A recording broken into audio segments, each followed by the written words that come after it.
It being after 7 PM on March 11th, 2020, the regularly scheduled meeting of the Conservation Commission will come to order. I call the meeting to order, and the second item is the Pledge of Allegiance. Pledge allegiance to the flag of the United States of America and to the republic for which it stands, one nation, under God, indivisible, with liberty and justice for all.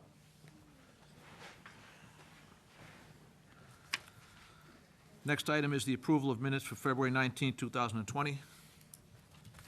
Have the minutes been reviewed? They have been reviewed, and I move to approve the minutes. I second it. for February. Motion and second. All those in favor say aye. Aye. Opposed, and that's unanimous. Minutes are approved. First item will go in order. Request for determination of applicability, 660 Great Pond Road, Town of North Andover.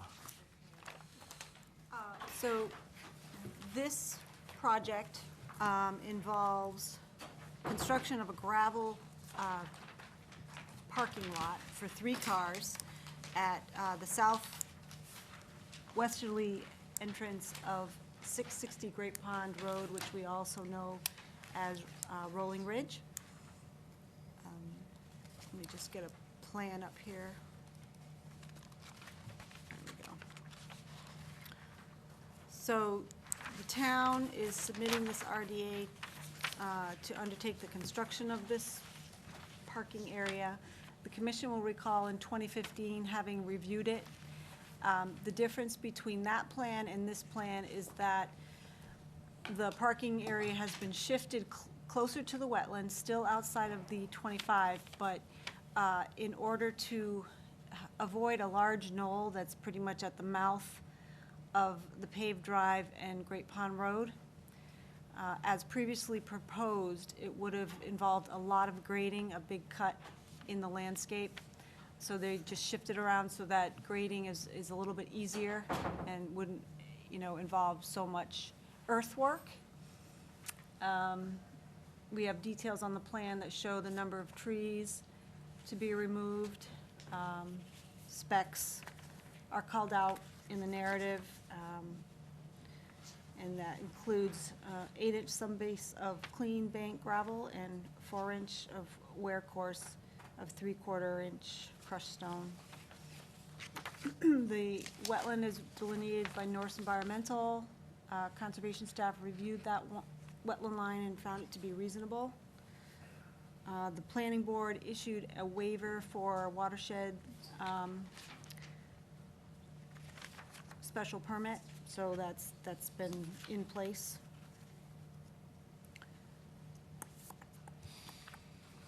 And I believe that's a summary. Okay. Jack Sullivan was a design engineer. He's not here yet, but you may not need him. I don't know. I'll bet you we can get this done. Joe? All right. Yeah, my first thought would be, why is this an RDA if we're within the 50-foot no disturb? But I think what you've done is demonstrate there's an alternatives analysis that's been done, and by minimizing earthwork and avoiding the Yeah. knoll Right. and minimizing tree removal, that's what That's- gives us the reason to be in there and actually cause less impact. Right. So I'm all That's set. exactly right. And is this a 3-season parking area? It's not intended to be plowed in the winter, is it? That is a good question, and I don't know the answer to that. One of my recommendations would have been to require some sort of O&M plan that, gravel replenishment and, I don't know. I So- don't know what the reality is for that. And I asked the Seems- question in the context that sometimes, even though getting more pavement, sometimes it may be better to pave it in order to stabilize or any disturbance if you're gonna use it in the winter with plowing. True. So I'd go so far as to say, if they build the gravel and they find that they'd rather pave it, I'd be inclined to approve paving as well. Okay. And I'm all set. Yeah, I was just gonna ask about the Yeah. O&M plan that's gonna happen. And will there be any signs or anything that needs I to think be- CPC is working on signage. Okay. I yep, believe. The mark, yep. I have no questions. There's 3 trees that are outside the parking area that are being removed. Well, I think the grading and they'll probably impact the root system of those trees, and wouldn't want to let them remain as hazards. But I think the root structures will be impacted. Okay. I mean, we could tag them, and we could have them, preserved, and I then don't know see- how and- much and then- excavation is yeah. involved. Well, they gotta take all of the organics out to get the sub-base down, Right. so that's, That'll cut the roots. yeah, Yeah. Couple feet. yeah, so. I mean, They don't have deep root systems, those trees. right. So. But I asked the project engineer to identify trees that would potentially be impacted and call them out, because, let's face it, excavation does impact root systems.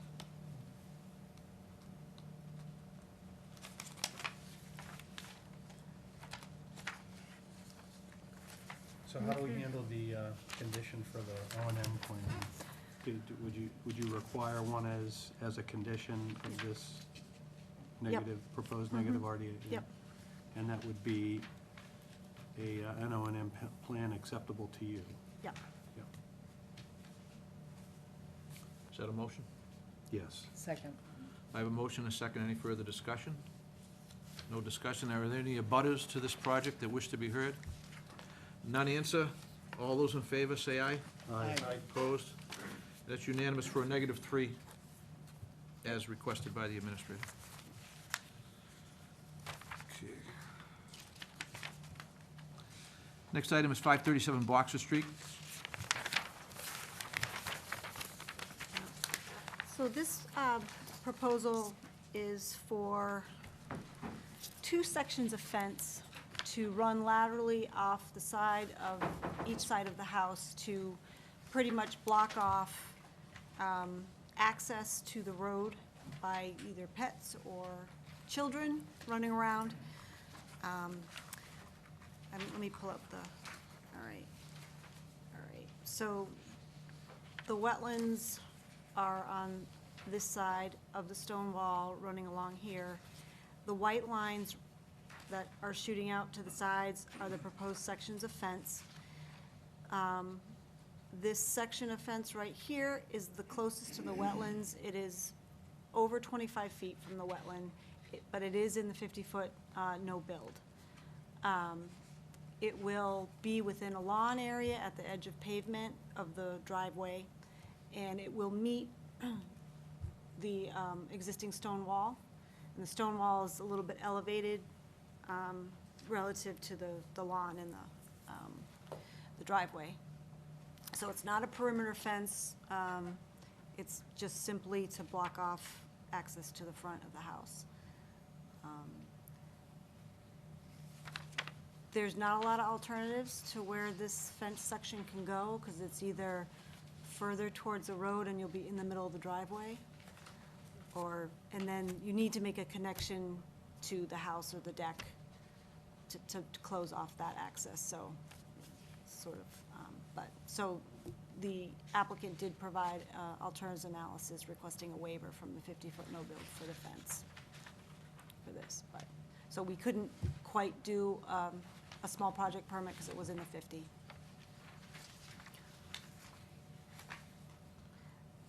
So let's just, since we're on the property topic, the commission will recall issuing an enforcement letter requiring removal of an unpermitted shed at the west side of the property, and then requiring that markers be installed at the edge of lawn. Sheds out, the area is stabilized with hay or straw, and the markers have been placed. 2 of the markers are a little bit off of the edge of lawn proper and probably in the wetlands, so I just pointed that out, and I told the applicant that I'd bring it up to you to see. Little markers, these are just little. They're just posts. Posts. Yep, wooden posts with, Yeah, I don't need to have that done immediately, but when they go to set the fence, they'll have digging post holes anyway. Just relocate the markers at that time. okay, It's part of the fence project, easy Okay. enough. all right. I'm looking at aerial photography, that looks like there might be a little pond, or could be a shade from a I tree. think it's Is a shady Shady, part. shady of a tree? Yeah, Okay. So yeah. there's no concern with critter migration or anything, keep the fence up a little No. bit, or no need here? I don't think so, Okay. I'm just all set. because it's, no. Okay, all set. You didn't mean- observe any estimated habitat when you were? Actually, the funny thing about this property is it's literally carved out. It's got estimated habitat all around it, Yeah. but it's an island of no habitat. So, I think, yeah, Gil- here, Gilligan's this Island, is huh? washed out, but you can see Yeah. it. The crosshatch around it, Okay. no problem. weird, but that's how It is what it is, It is Deb. what it is, yeah. How many markers are you gonna So 3 altogether, just 2 of them need a little bit of shifting. Okay. So do we do a pre-con on that one? Yes. You could just give them marks where you want them to be, Yeah. right? But, yeah. So pre and post, con- for site visits. Did you say that a shed removal was part of the proposal? No, that was part of a small project permit that we required. So we permitted In the past? in the past. Okay. Right, Got it. in the And- recent past. Yeah, I have no questions. Doug? No question. Doug's good. Okay. Are there any So- abutters to this project who wish to be heard? No abutters answer. I need a motion. Move to issue a negative determination citing number 3. Plus pre and post Pre-post conditions and conditions. moving markers. Correct. Okay, Second. Motion is second. All those in favor say aye. Aye. Aye. Opposed? That's unanimous. Thank you. great. You're all set. Thank you, thanks. Okay, we're gonna go to notice of intent. 242-1774, 633 Turnpike Street, Andover Pest Control, continued from 2/5/20. The commission will recall this project involves construction of a parking area, four-car parking area, and a circular drive around the building to service a pest control business. Stormwater management will be handled by a rain garden chiefly. Let me get the plan up here.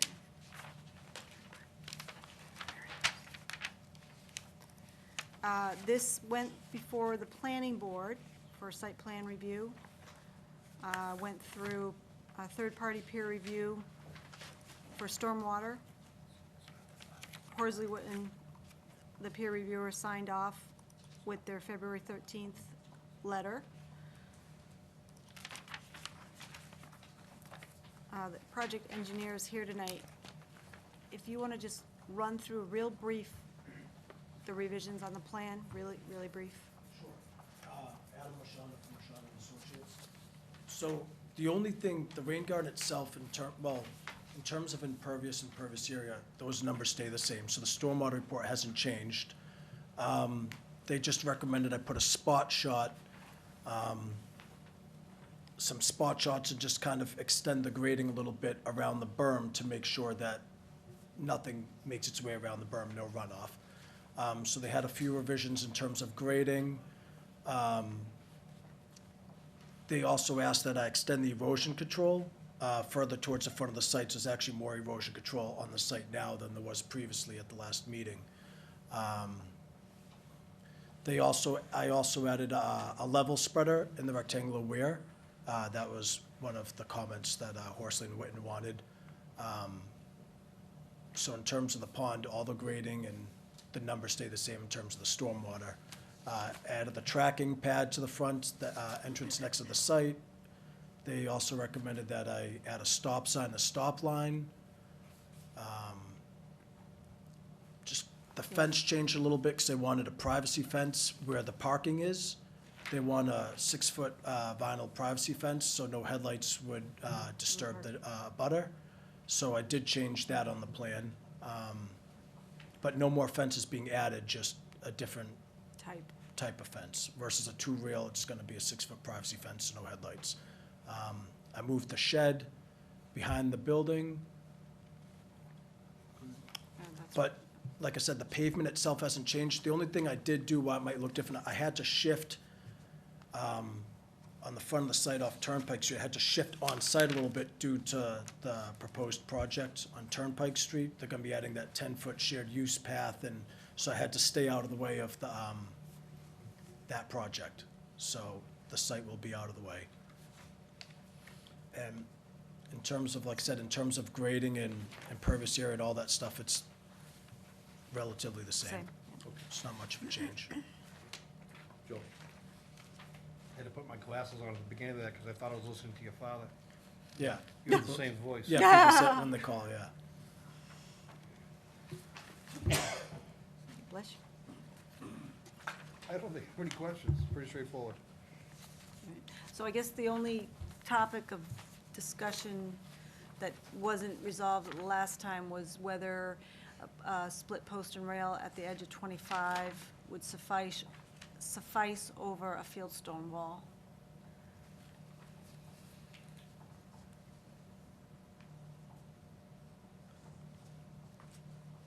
So normally, we would say it's stone wall. Mm, This site's a little unique.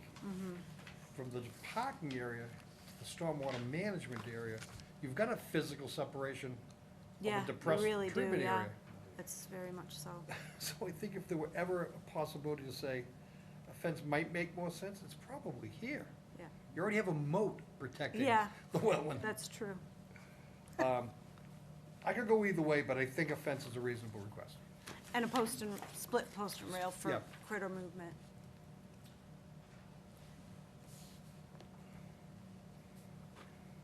Anything else? All set? Deb, it's up to you. Amy? Yep.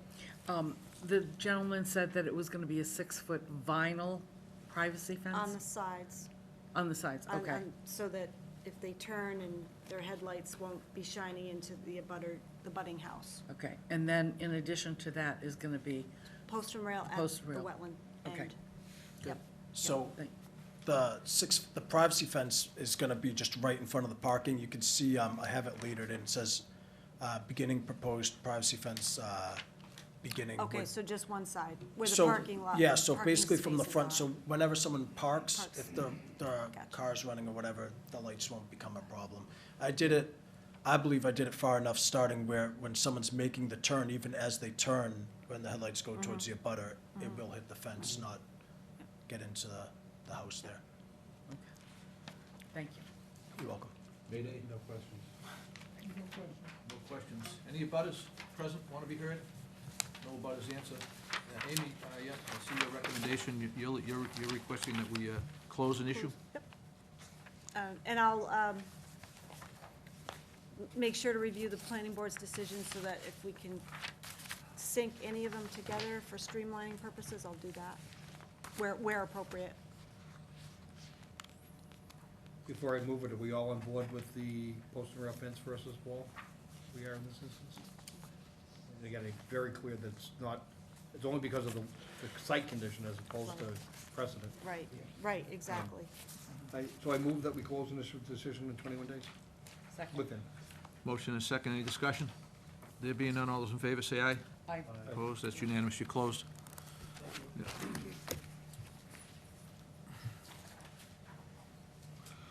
Okay, next up, I have 2421760 High Street, Avalon Bay Communities Incorporated, continued from 2520. Amy, can you bring us up to speed? Yeah, when- absolutely. Say it again? Oh, yeah. Doug recuses. So Doug is recusing, for the record? Yep. You're on, Doug, you're recused. And the rest of us still form a quorum? And we still have a quorum, right? Yep, Without Doug? we do. Okay, good. We do. All right, very good. All right.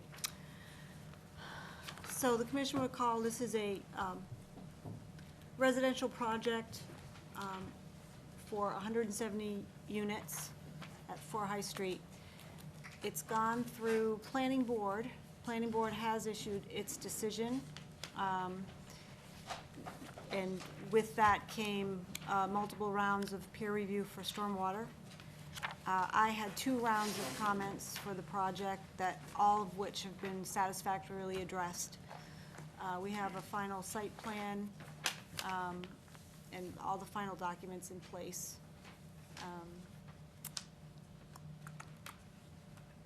And again, in writing the decision, I would sync as many conditions with the planning board, conditions as possible, so it would streamline that way as appropriate. They've adopted my recommendation to do a root barrier at the edge of the Phragmites stand.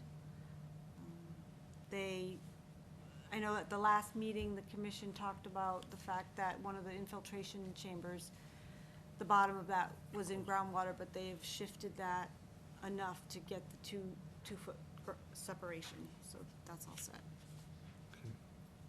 And, let me pull up a plan here.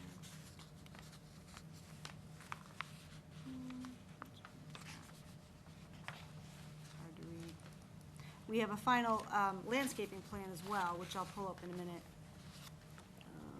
We have areas for stockpiling and dewatering, all called out on this plan set.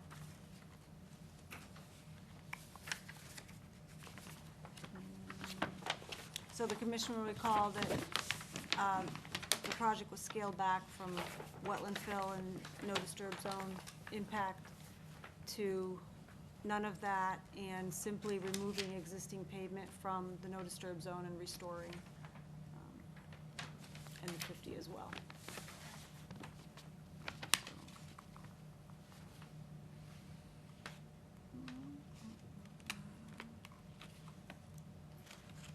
So I feel like that kind of sums it up, but I may have missed something, so, Okay, well, we'll go down the line. If you- Okay. If something pops up. Yep. Joseph? No, I think we've hit on all of the points that were outstanding. There were abutter concerns raised in the past, and they may still have those concerns, but reality is until things underground that are not well documented appear, we're gonna give them permission to build this project as proposed. Obviously, if anything does arise that is out of the ordinary, they're gonna have to notify themselves and then notify us. And we'll deal with it at that time. And it's best we can tell the abutters that we're concerned about what they've raised, but it's certainly not in our jurisdiction until we know it's in our jurisdiction. And I'm all set. Yep. All set. Jack? To that point, Joe, I guess I would ask the applicant to maybe go through your due diligence on finding the existence or non-existence or location of the underground gas line that supposedly is down there. Could you just give us an overview of your due diligence on that? Sure. Since the last meeting we looked at it, I met with Don Moriarty, who's a resident of Sutton Pond that originally raised this issue. The Sutton Pond gas line goes along the fence with Sutton Pond, but it's on the Sutton Pond side of the fence until it reaches really where their driveway that leads out to High Street is. And that line from where it meets the Sutton Pond property line to High Street is now shown on the approved plan, so we know where it is. And that was located by who? DigSafe, gas company? Who- No, it was located by plan reviews from our engineer. So the yellow line's painted out on the Sutton Pond side, Yeah. and then as it goes from the Sutton Pond property line to High Street, that's located per, I think, engineer's plans, as-built plans that we received from RCG previously. Okay. Great, all right. No more questions. Do you have any other questions? If not, No. I'll open it up to abutters for questions and comments. I know there's a lot of abutters here that have some concerns, have some questions. This is the best time to get up and ask. All we ask is that you go up to the podium and give us your name, and you can ask any question you want. They're here and they will answer your questions. We won't let them leave until they do. Seems like there are none. I'm not getting any requests for questions. Amy, I guess this is your last chance to comment or make a request. no, I think we're all set, and I recommend closing and issuing in 21 days.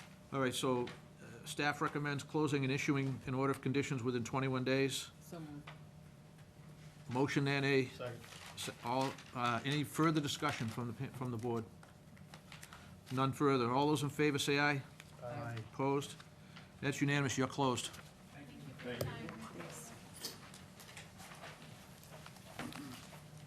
Thank you all. What's that? Yeah.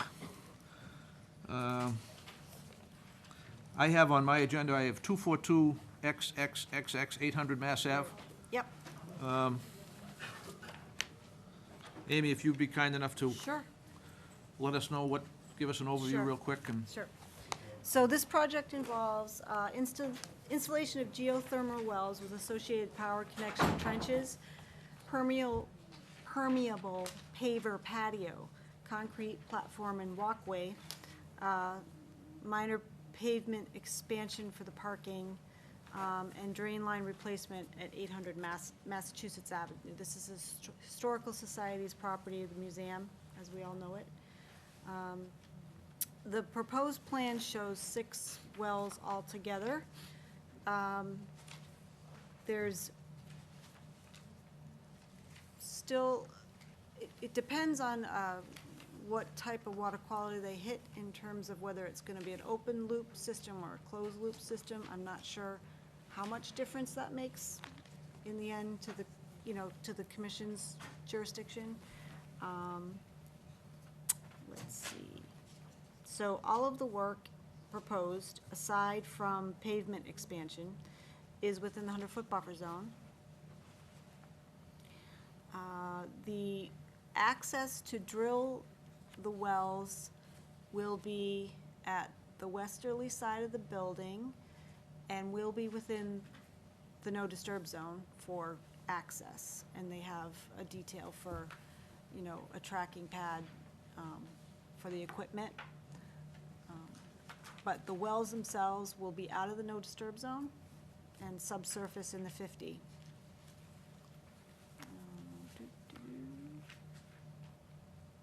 we will, you're good? Yeah, Okay, Joe? if you wanna- So I'm ignorant on truly what an open loop or closed loop system might be. I think I know what it is, but I'd be only fooling myself to believe it.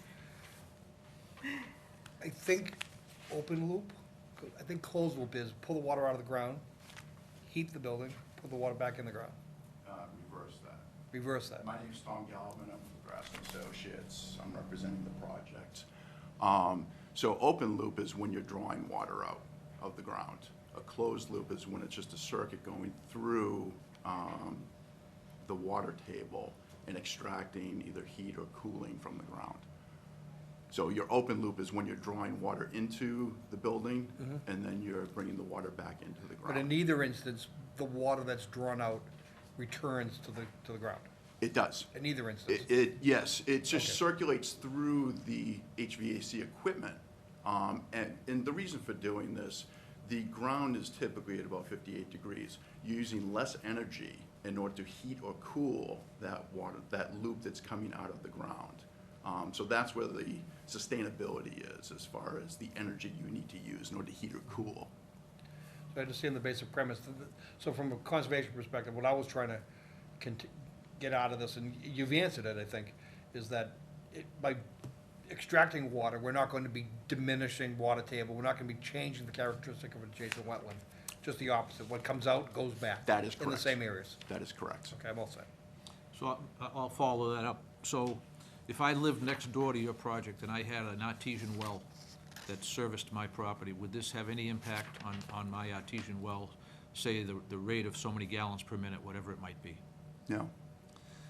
Again, because as that system's running, the pump is drawing water out, and that same water is going back, whatever was in the system is going back into the ground. So you're saying that it's equalized at all times? Correct. You have an equalization, so that wouldn't have any impact on that or the watershed? Correct. Okay, I'm good. Also. How many wells are proposed? And this is in the conversation of whether it's an open well or a closed loop, open loop or closed.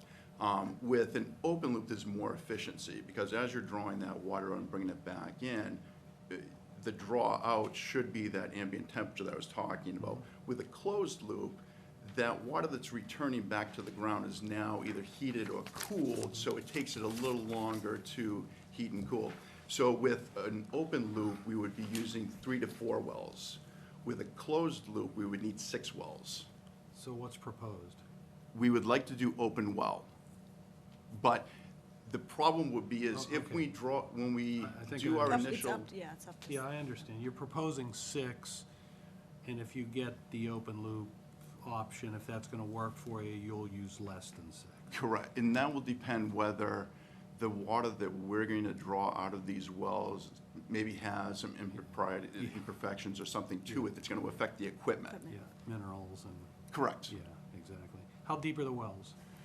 I think from the analysis, they're looking about 300 to 400 feet deep. Like an artesian well? Correct. Yeah,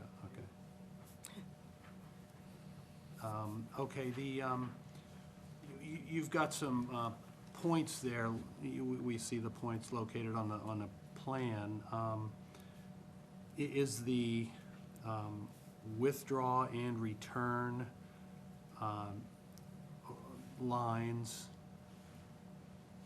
are they right next to each other? Are they within that pinpoint that you've identified on the plans? Yes, so the target marks are going to be the wells where we're drawing out Yep. and then dropping back in. So you draw out and drop back in roughly the same location within a few feet? Within 6 inches, that's the well, is 6 inches. Yep. The caisson that we set into that hole is a 6-inch caisson. Got it. Okay, and everything is contained within that caisson? Correct. You cap that so no contaminants get into that well, and that's one of the graphics I think we had in the drawings. It's a steel cap bolted down, and then we have a decorative rock that's put over it. Okay, I'm all set. Doug? Amy, anything else you want to talk Just, about? maybe just briefly go over sort of means and methods of well development and capture of any slurry or, Sure, I can hit on those. Again, I'm not the person who's versed on this. That would be James, but he's on vacation this week. But I do have knowledge of it. So in the dashed area, that would be our traffic area for our dump trucks and construction vehicles. As the auger is drilling into the ground and bringing up the spoil, that is going into a hopper and then loaded right into our dump trucks. So everything will be trucked off-site. We won't be stockpiling anything in that back area. All of this is fluid. As it's moved, everything is coming out of the hole, it's going into a dump truck. And the caisson's going in at the same time that all this augering is going down into the ground. So there won't be any spoils that are left in that area. With construction, we will have, I believe he's using a PVC mat for the construction vehicles to run over. If that ends up causing too much of a mud area, then we will cover that with plywood sheets. So we will protect the ground as we're moving our construction vehicles in and out. How many GPMs are going up and down these caissons? I don't have that information. gallons What's per the minute. flow? Actually, I might have that in, Isn't that something you don't find out? You don't till know actually until drill? you You start won't know till you drilling. drill, Do you right? do a well I flow think, test? Oh, So actually, just the opposite, you know what your flow needs to be, and then you're going to develop the well deep enough to generate that flow. there's only so much you can fit in a 6-inch caisson, and if it's like more than 100 gallons a minute, you're not gonna fit it. I mean, the lines are too No big. question, but it also could be, they could get down there and have 1 gallon a minute. yeah, that also has to do with the depth that we go in. So if we need more, what do I want to say? In order to gain that temperature value, if we have to go deeper for it, we would do that, even though that flow will stay about the same because of the size of the tubing that's coming out of it. I guess I should ask it this way, what are the size of the tubes coming out and going back in? Those are, I'm sure they're in your plans, but. yeah, I think believe they 2 were inches. 2-inch tubing back and forth from that. I don't have it ready in here. I don't see it being any bigger than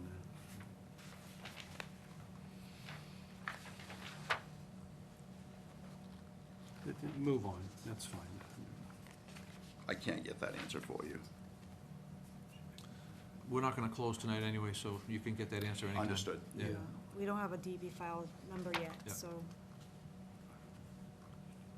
No, it's not in the documents that I have. Okay. No problem. It's not. But I think, But you'll get that for us for next time. Yes. Yeah. are you with the mechanical group, or are you with the civil guys? I'm the architect. He's the architect. So you lucked out tonight So having you're me not very here. well versed. You're just, No, that would be James, who is really the owner's representative. He's involved with the Historical Society. He's also installed them at his house on Academy Road. I just want you, I want the message to come back to the applicant to understand that the access road and the maneuverability across it has gotta be pretty darn good, and you know it needs to be. Because at 300 feet, at 6-inch diameter, you're moving an awful large volume of soil that as it comes up, you Yes. need to handle it, transfer it, load it, get it out as the next truck is waiting. Because that's an awful large volume of soil. Right.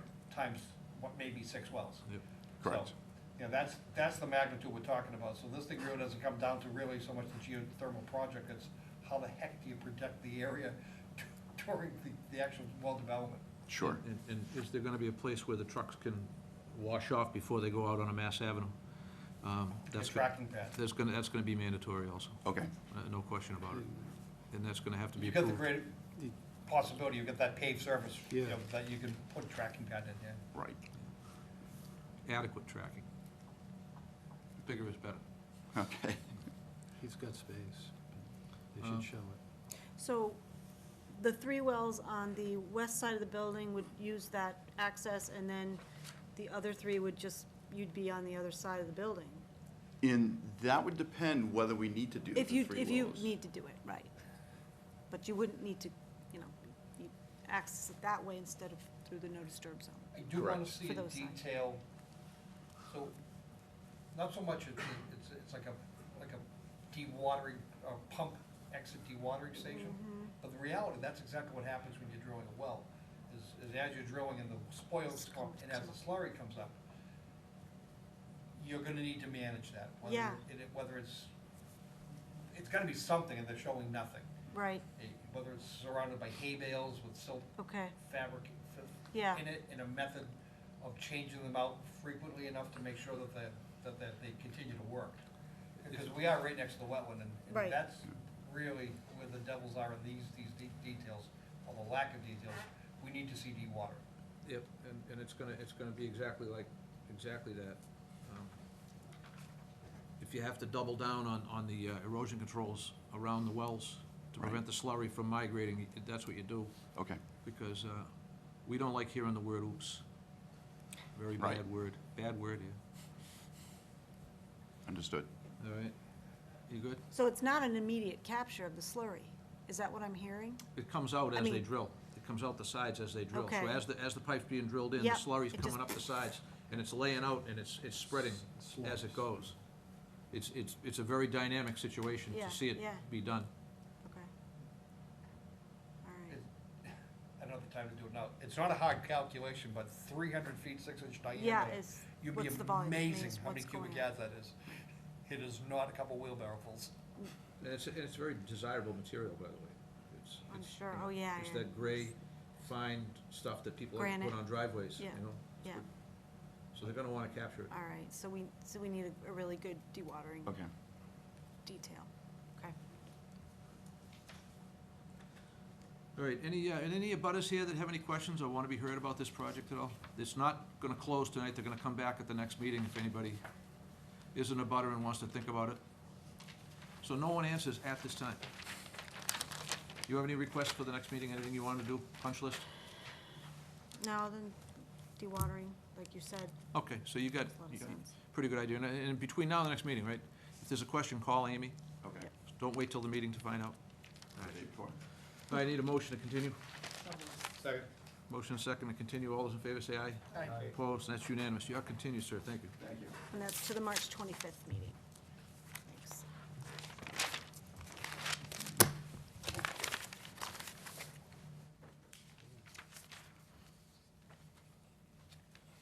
I have 242-17060 Ray Pond, 244 French Farm Road, N. Granisi and Sons Incorporated. Amy, for keeping track of quorum, I will not be here on the 25th. So you gotta make sure.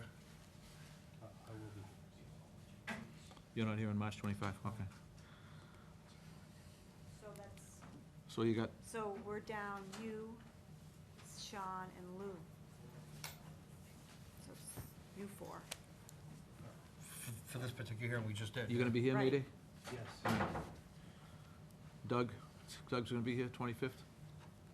25th, I should be. Okay, So, you got it. okay. God willing. Yeah, God willing, and the creeks don't rise, that's right. Yeah. All right, Great. Amy, once you get caught up, if you want to bring us up to speed on this, this filing, 2421706. Okay, so the commission will recall issuing an enforcement order based on sediment escape through the sewer pipe upgrade project at Ray's Pond. Through that process, the erosion control monitor provided a proposed sediment and erosion control plan that basically, the crux of it was that any further work would be done under frozen conditions. We never really got frozen conditions this winter. And with only 3 days left of work to replace the remaining section of pipe in this stretch, the contractor wants to resume work. So absent a revised sediment plan, I didn't feel comfortable giving them the green light. So they came in with revised plan. Come on. So that speaks to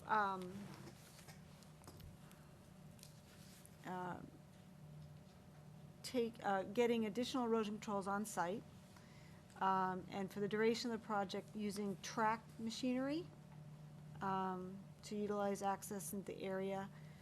Tracked equipment will provide a better weight distribution because it's really smushy stuff. And then they call for the contractor doing. That A or B horizons, smushy stuff. It's. Everywhere. It was really amazingly muddy. And for the duration of the project, they call for the contractor to conduct inspections of the erosion controls functioning on a daily basis. And then at the end, seeding with a native erosion control seed mix. And then just, waiting for things to grow. So, I think I'd leave it to you guys to see if that is acceptable alternative plan.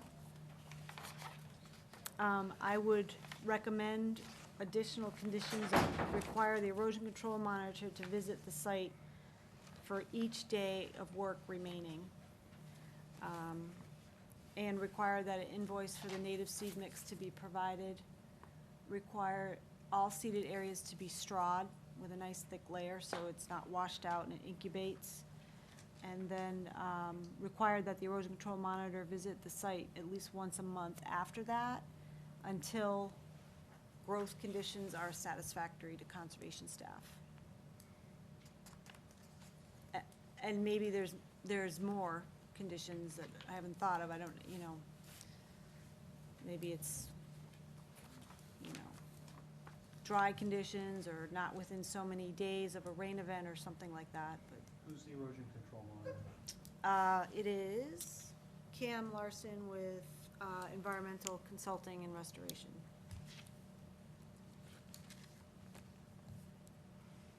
And That's the author of the report here? yes, Okay. and representatives were planning on being here tonight. I think I misled them with the time frame. That's Oh, fine. here we go. If you feel it's necessary. We're already talking about you. But you still come in. So, yeah, have a seat. Have a Yep, seat right yep. there, and The disadvantage is you're not gonna know what we already talked about. if we have any questions, we'll ask you, but right now, just relax, and we're gonna let Amy tell us what she Right. wants for So, the project to go forward, okay? Right. So our hope was, of course, we get a frozen ground condition, be able to get in there and minimize our disturbance, and our goal is always to minimize, and yours is to get in and out as fast as possible. So it didn't work out that way this year, without the frost penetrating almost at all. How many feet of pipe is left? How much linear feet of, I think it's about 40 feet. that's it, 40 feet? It's a very little amount, Okay, relatively speaking. right, and you come in with a tracked machine to do that. How, mud tracks, wide track, So it'd be wide track machine. It'd be used to bring stone, mostly stone, in and out. So before we were using wheeled loader, Yep. and it's a smaller bucket where the track machine would be able to carry more yards of stone, and it would minimize the back and forth on the path. Okay. Do you think, I haven't seen the situation on the ground, do you think tracking pads or crane mats are more appropriate? I mean, are we in the wetland area? So we're just just outside of the pond. The problem that we had on site before was when it would rain, it would pool up right within the erosion control, and there was nowhere for the water to run off. So it would create mud when we would go back and forth. So what we spoke with the consultant was, if we can limit our back and forth, it will prevent any spillover of the erosion control. And hopefully, because we haven't been there for almost, 2 months, a month and a half, that it's dried out considerably. But I do know the terrain in there. Once you get even track machines vibrating, if you've got any shallow water, Google it's that stuff. just gonna pump it up. But for only 40 feet.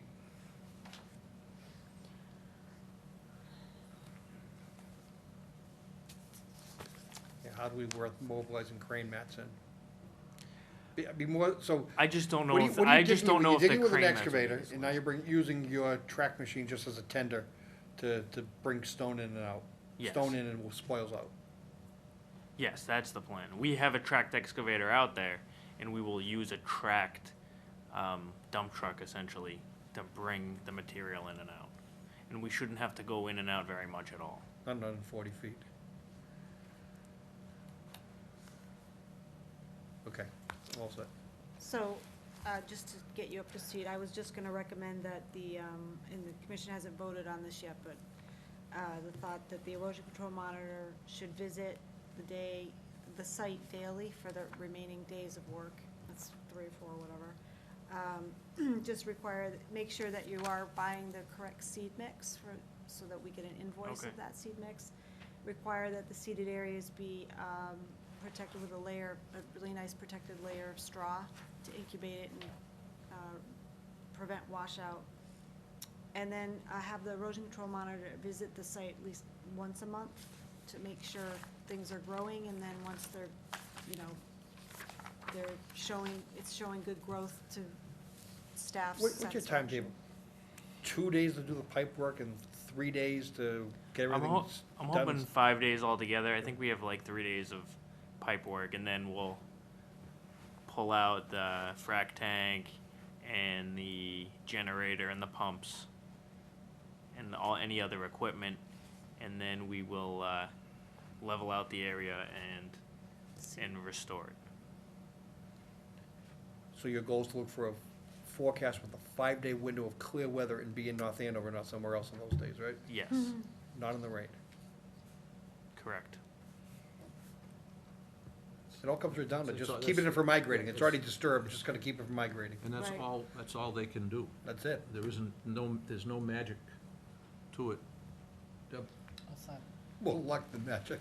Well, Yeah, I agree with the provisions. I would want to add that the revised EO should also, in addition to the erosion control monitor visiting and observing each day, also reports to you each Okay, day. yep. Just make it clear, and that's all. Okay. that's it. So Amy, with all that's been said here, when would you when would you feel they could reasonably resume the work and go after it and get it done? They're looking at an estimated 5 days, plus or minus. It's gonna rain Friday, so not Friday. I can't Maybe imagine. Monday. Yes. When are you geared up? How fast are you planning on being back here? We're ready to go as soon as we see the window. I mean, it's not, I mean, as soon as we see a window in front of us, we're gonna try to go. Yeah. That's your Whether, goal. whether it's Your Friday, goal, Saturday, our Sunday, Monday. expectation- Our or- expectation is to come in when it's dry enough. Dry. Because we need to look at it, if it's dry enough, and if you're looking at a forecast, I don't see any advantage of delaying them. Get in when the window's Yeah. right, get it done and get the seed down while we still have some wetter weather ahead of us, so it hopefully takes hold. Realistically, it's not gonna get any drier until July. So that's the question. Either go right after it, first opportunity, or make them wait till July. I'd rather see it get done. Me too. I know. And then the seeds Yeah, actually and then have the a seed chance to can have a establish. chance, right. And everything will have a chance to germinate, Right. yeah. So the question is, who calls the shot? Who's the shot caller here? With our authority, Yes, I am. Amy ought to be able to look at the current So you're gonna ground have to- conditions if it's dry enough. Absolutely. Conferring with the applicant. You're gonna have to call direct. Right. It's gonna be like a very dynamic thing, you know? Absolutely. So let's say if we had a clear window next week and Friday's rains are not gonna be torrential, but it's dry enough on Monday, are you We're ready to go geared up to come in on as Monday? soon as, yeah. Okay. Yeah, they wanna get it done. This one's not rocket science, so I guess it's gonna be your call, Amy. Okay. You're gonna have to be the weatherman. Okay. All right, so, what do you need for us to do right now? So Amy? recommend that you vote to amend the enforcement order to include all of the conditions as discussed. Okay. So moved. Second. A motion and a second, any discussion? I hear none. Any abutters here that want to be heard on this project? And I don't see any abutters. All those in favor, say aye.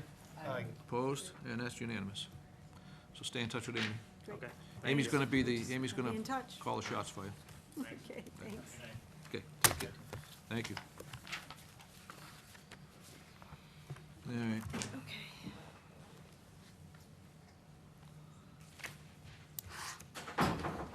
537 Boxer Street, continued from Yep. 2/5/20. Right, so we talked about it during the RDA. for We the did talk fence. about it, didn't we? Yeah. So We're that's all set, right? So we'll just require them to move those posts when the fence is installed. So as far as the enforcement order is concerned, do you want to just vacate the enforcement order, or do you want to just annex it to, Well, how about you guys could vote to vacate upon my, He's done all the work except the post being in the wrong position. Exactly. Did so everything we'll, else. we'll take no action at this time. Just Setting the post is actually part of that other action, Yep. part of that other, enforcement letter. yeah, we're, So you have, Table. you have an IDA Okay. that covers it. Would you like to, say just table it. Table it. It's gonna put the Yeah, and I'll fence in- just it's gonna report put the back. fence in soon. Yep. okay, so I need a motion to table. So we'll Second. All those in favor say aye. Opposed, and All that right. enforcement order is tabled. All right, so I'll just circle back when, doesn't need to posts are- stay on the agenda, just. No, right, Yeah, right. yeah. Just keep it in the file. yep. 410 Summer Street, continued from 2/19. Okay, so I spoke with the homeowners consultant, Andover Consultants. They are, literally have a draft notice of intent in hand. All they have to do is speak with their client for review and signature, and they are, they're shooting for the April 22nd, if not the April 8th meeting. And I encourage them to try for the April 8th. But they're. Okay, so that's continued. You want that yes, continued? Yep. So move. Second. Motion and second to continue. All those in favor say aye. Aye. Opposed, that's unanimous. 1806 Salem Street, continued from 2/19. So the commission will recall, this is an enforcement order for construction of an expanded driveway.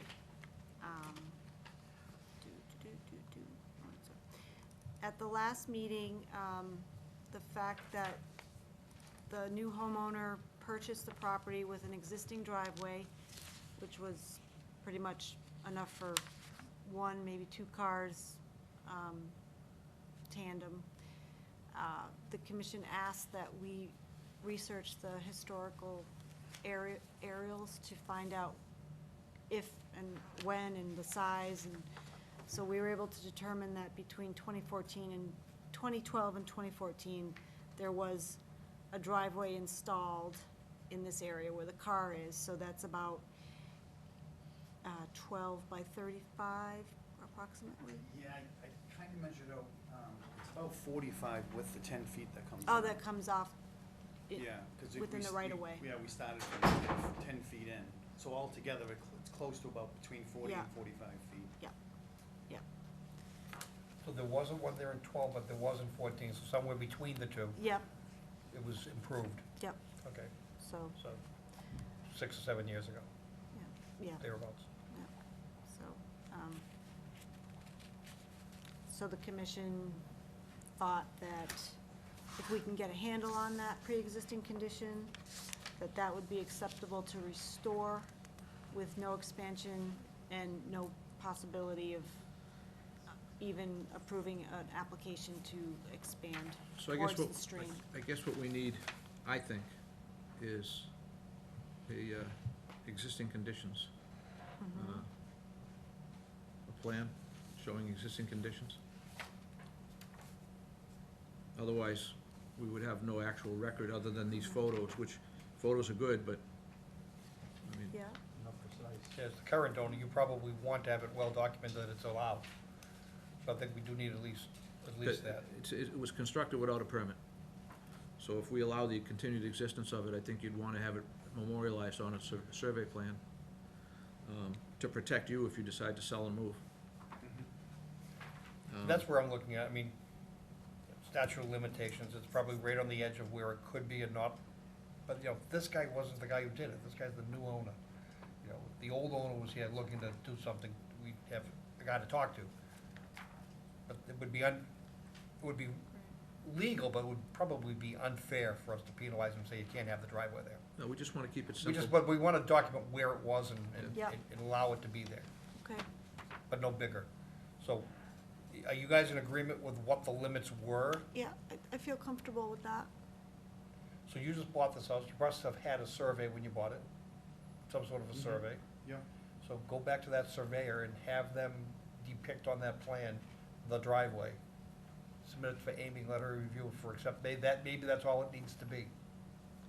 Okay. Once it's submitted, a good plan, a good recorded plan, once it's submitted, you're covered. This kind of stuff can't come back. Okay. It's the mystery that causes it to come back. We had to go to satellite, we had to get the National Security Administration to take pictures of your house.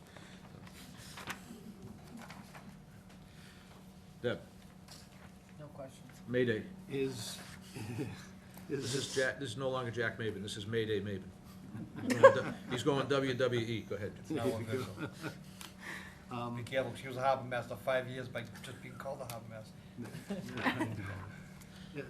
Do we require an RDA as part of the enforcement order, That's, where the work is do you jurisdictional want within? commission? I was thinking just Required. an existing conditions plan, that's what I was thinking. Because, I mean, I don't think anybody's gonna make them change it. Yeah, this was discussed when I wasn't here, so Yeah. I'm kind of catching Our up. goal is to try to kinda help the guy out, Yep. and at the same time, protect the interests of the town with some type of record drawing. I totally agree with that. Sometimes when work is done and then we catch up afterwards, we require an RDA as part of the Yeah. enforcement order. If you guys decided not to do that, I'm Well, good. You know what to it tell is? the He truth, didn't- an RDA is how, yeah, you have to attach the plan to something, so yeah, an RDA is probably it. You have to attach it to something that's a record, you just can't have a plan in the file. So you're right, it needs to be attached to Could the something. commission allow for on-site determination if it's out of the 50? Could we do a small project permit? If it's out of the 50. Yeah. Upon my determination Yeah. that if it's out of the 50, we could do a small project permit. If it's not, then it's an RDA. But from what I recall from a couple of weeks ago, a few weeks ago, it's not outside the 50. Isn't that Okay. brook right down the side, right down the wall? Well, you Pretty didn't, close to the 50. Well, what I wanted to do was definitely not, that was too Yeah. close. but the existing is pretty, I'm But gonna actually, say if it's you can pretty put- close even if to it's not in the 50. exact same place, if you can move it to keep it out of the 50, then what you just said works. All right, so you want him to come in with a small project? Yeah, if it's out of the 50, Yeah. or if so- he makes it to be out of the 50. So who's gonna pull the So- tape? Yeah? You? I can pull the tape, Okay, if you I'm pull the happy to tape, do I'm that. satisfied. That way he doesn't have to hire, but would still need a plan, you understand? right? Yeah. I So think you one, get, one question, Yeah. if it's out of the 50, yeah, can it be hot topped? yes, I can hot top this? yes, out of the Okay. 50, it can be hot top, yes, Out of the 50 at the pre-existing dimensions, yes. Okay. okay, With no waivers required. Right. You wouldn't need a waiver or anything. Yeah. right. You'd be all set. Mhm. Anybody else? Questions, comments, concerns? So they handled the driveway question, which was only a piece of it. The rest of it was the restoration of the, Right, which you're all in agreement with loaming, already. seeding, Yep. Okay. keeping erosion control in place till that's all. Mhm. All set. Everybody good? What do you need for a motion, Jen? Yeah. That's Yeah. all right, Sorry, I told, it's I told, bound to happen. I told you I was exhausted Not before this, the, not this late. I told you before the meeting I was on borrowed time. He's on a roll with the I know. nicknames I'm tonight. on made her borrowed time, mark. kid, I told you. So I guess amend the enforcement order to encapsulate the discussion and requirements. So moved. Second. Motion is second, all those in favor, say aye. Aye. Opposed? That's unanimous. Thank you, Amy. Thank you, and I'll be in touch. Thank you for coming in. All right, Okay, so 2051, 2053 Salem. The Commission will recall issuing an order of conditions allowing for tree removal and replanting. The applicant went ahead and did work that was part of the work that was approved, and then above and beyond tree removal without completing pre-construction requirements. Enforcement order issued, and the commission at the last meeting required that all pre-construction requirements be met. Bond posted, erosion controls, pre-construction meeting with myself, all of that's been done. And you guys allowed for slash removal once all of those conditions were met, and so they're doing that now. I didn't know if the commission wanted an updated planting plan to capture the trees that were not part of the approval for a one-to-one restoration. You know, and my thought was get those trees on a flat area, and then the slope in front of 2053 be planted with a dense shrub community. So would we do that as part of the enforcement order, or would we do that by modifying the record on the existing order of conditions to insert the new plan? The second one, I'd rather have the plan. I think the plan's important on this one. okay. So, And work with them of where you want them. yes, Yeah. okay, so I you think want a that- revised plan? Yeah. Okay, And if the applicant doesn't read it, we certainly need to know where they want, where we intend for them to be. okay. Yep, All set. Yeah, good. Doug? so I would work with them to spec out species, location, and then have it administratively approved? I think we're modifying the record, we probably should vote to accept that plan, but they don't Okay. need to come in for it, as long as Okay. you've already reviewed and All right, accepted it. all right, and bring it, okay. Any? You good? Everybody's good? Anything else, Sam? No, that's it. Any abutters for this? And no abutters? What are you all here for? Are you at the wrong meeting? There's almost They're nothing. here. See, You guys are all here for Joe Lynch, right? That's it, that's right. That's right, I knew it. That's I so knew it. He's a funny. crowd pleaser. All right, so I need a motion to basically apply all the items that we discussed, that Amy said she wanted. So moved. Second. Motion and a second. Any further discussion? All those in favor say aye. Aye. Opposed, and that is unanimous. It's all yours, Amy. Okay. 1470 Forest Street. 1470 Forest Street Extension. I provided a copy of the enforcement order that I wrote. I think it speaks for itself. Procedurally, the commission needs to vote to ratify that. Okay, So that's really all I'm asking you to do tonight. I've asked the homeowner to come in at the March 25th meeting. I wanted to give him a little time to secure services of wetland consultant and get sort of okay. get rolling on some of the things I asked for, so You getting and I- cooperation out there? I haven't heard yet. Okay. But, and I think, I'm hoping that what I laid out is a good springboard, Yeah, and with the caveat that you guys would provide further direction, okay. at the 25th meeting. But procedurally, we need to ratify it. Okay. The only question I have is, when you, did they in fact cease and desist? Just based on the photographs, it's worth asking. I haven't been able to circle back, because, but I will do a site visit. Yeah, this looks pretty flagrant. I mean, Doesn't I look think like- it's been, they're up against zoning issues as well, for a use that's not allowed in residential zone, so they have that to deal with too. How long have they Look been? at the photograph, that's exactly why I asked the question. This does not look like an operation who's inclined to Well, how- comply how- with any written document. How long have they been there? Any idea? I mean, if you don't, I don't need to know Good right now, long I'm just, time. Good long time. We've been here an awful long time, and if this was going, we'd know about it. well, Well, I have aerials. yeah,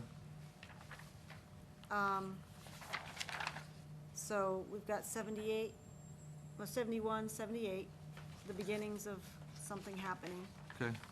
We've got, of course it's upside down. 1995, we see a little bit more happening. We have a water feature that appears. Yeah, And then current day.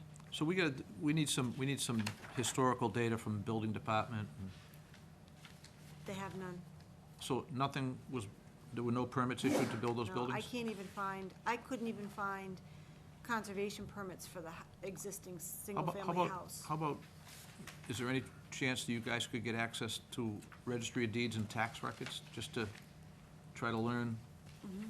some kind of a timeline? Because if I you're mean, going, you're going back to 1971, Maybe grandfather. well, not if, Doesn't look it. not if no permits were ever issued. Well, if they- not filling wetland, I mean. But they're- also, building permits. Yeah, I'm sorry I asked the question, because I know we're trying to move along, but, it's great that we think they're ceasing and desisting the operation, but I'm not confident they are. Yep, no, I get it. Yeah. All right, I mean, yeah. all right, so if you do a little homework, we'll ratify it. Let's ratify it, move it along. So moved. Second. Motion and a second to ratify. Any discussion? None. All those in favor say aye. Aye. Aye. Opposed, and it's unanimous to ratify. Yep, Okay. Okay. Oh, man. So, we're down to 2421692, the amendment to the order of conditions for 1210 Osgood. Are you all here for 1210 Osgood, all you folks? What are you, so, what are you folks here for? Just state, yep, okay, beautiful. I just wanted to make sure we weren't keeping you here if you, no, okay. We do, just for the record, we do have the highest cable ratings in town, so it's good to know that it's paying off. should I tell the All right. police? All thanks to our fabulous producer back there. That's right, the producer.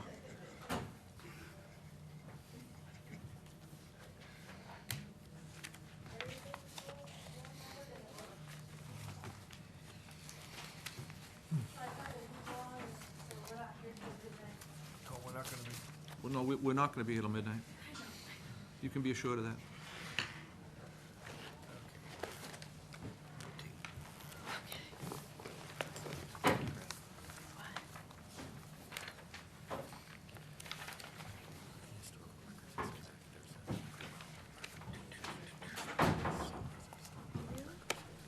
Oh, okay, great, excellent.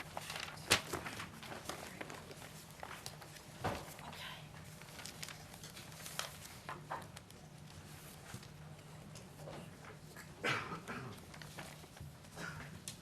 Did you get my email with this? Yes. Okay, so, everyone has. Okay, good.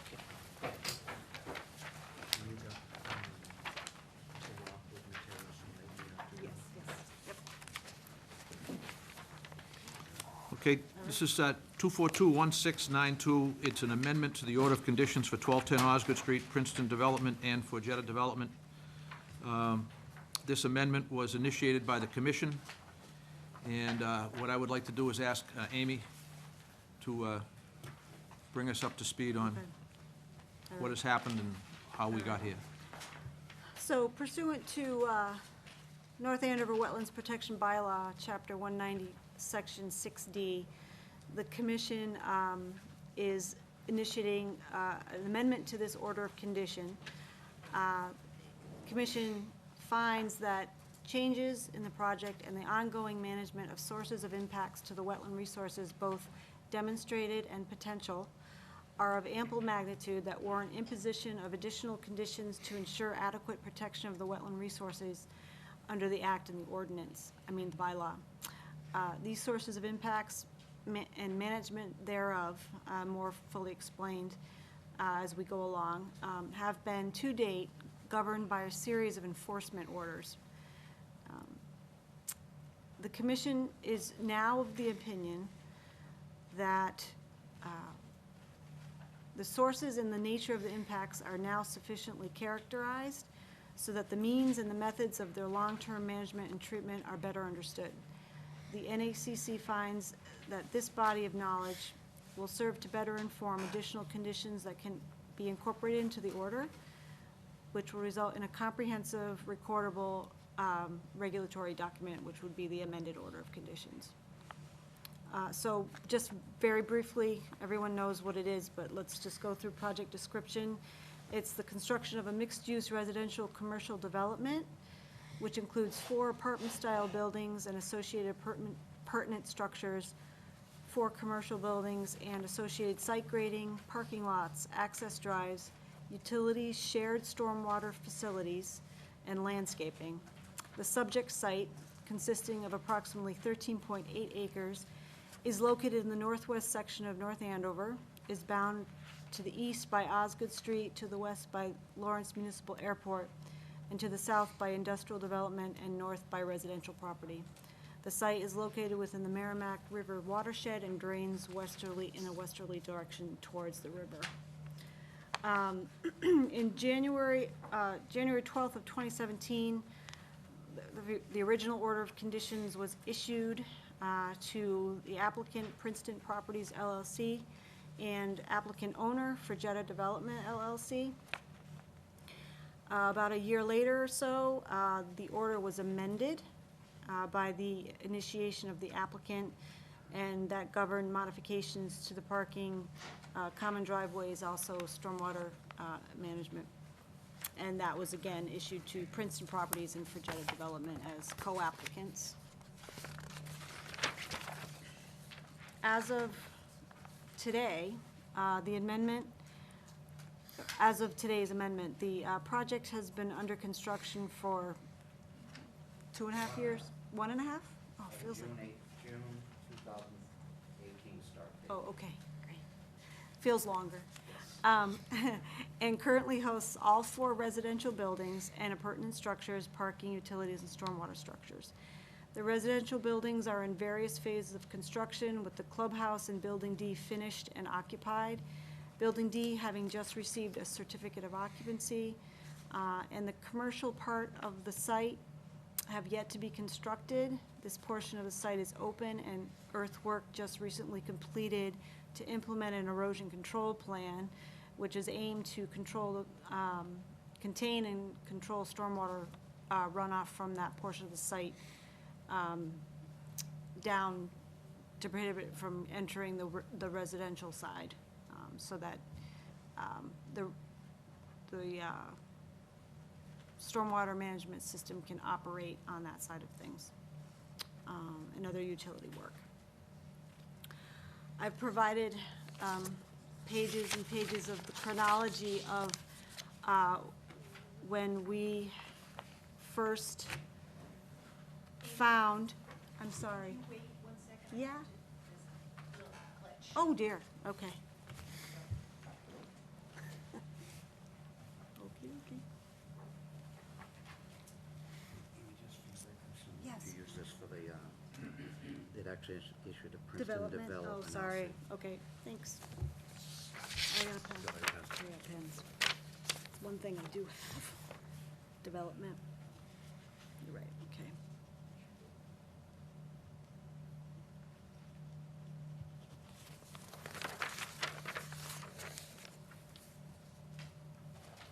We need some elevator music. I know, right?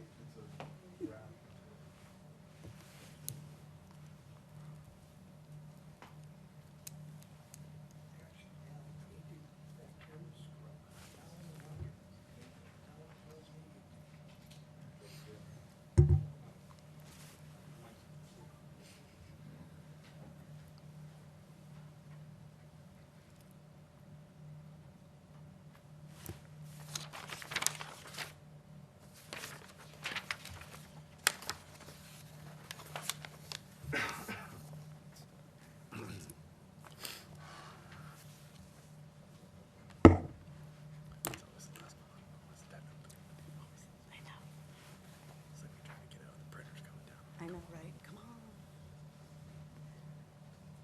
Did she leave? She's still there?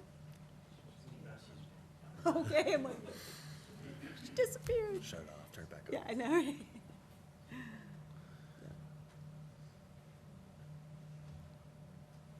Want to take a 5-minute break? Sure. This thing's not recorded. Do you need 5 minutes? Okay. Okay. All right. So we're not live right now, and we have 5 minutes, so. Okay, so we're going to resume the Conservation Commission meeting. The technical difficulties have been solved. Amy Maxner was providing information at the time of the break. So, as I said, I provided a chronology of events, listed out key documents, responses, and requirements. You know, it's a lengthy list. I don't necessarily, you know, need to go through it, but basically, the genesis was October, November of 2018, when it was discovered that PGA and RCA, processed glass aggregate and recycled concrete aggregate, were being used as fill material on the site, which was deemed in conflict with special condition number 73 of the order that required clean fill. And so basically, there was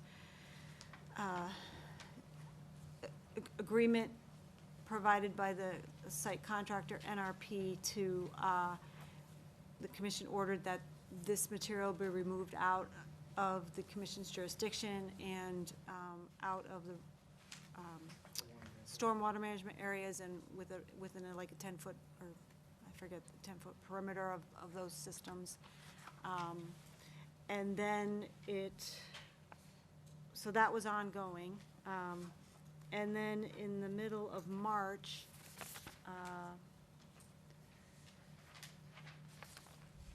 of 2019,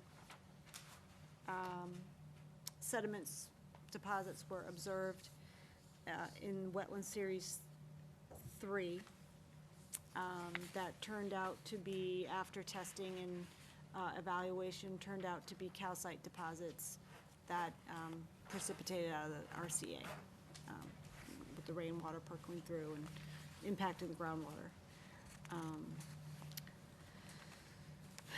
So, So the document that you're referring to, yes, the parties have been given Yes, copies? they ha- yes. Everybody's got copies of Yep. that document? Yep. Okay, so that document would be a part of the record, and if you want to discuss it further, we can, but if you want to move along, I think that if you feel like we can move along and come back to it if we have to. Sure. Okay. You know, having made the motion of getting back to this point at the table and at this point of trying to consolidate the record, that is the reasoning that I was using, was to consolidate the record. That the players that are involved now understand it, we understand it, but as time goes on and as players may change, new partners may come in, or parcels may be sold out in altogether or in piecemeal, that sorting through the requirement and the obligation to carry these things forward in the future is going to become less clear. So the thought would be to rewrite the order of conditions that accumulate all of the documents and cite them, and review the existing orders of conditions that are in place and modify them appropriately to make it crystal clear of who the parties are, where the responsibilities lie, what the issues are, what the expectations are during construction, and moreover, what the expectations are after construction's over, and even after an order, certificate of compliance is issued, what the obligations are for continuing and ongoing O&M.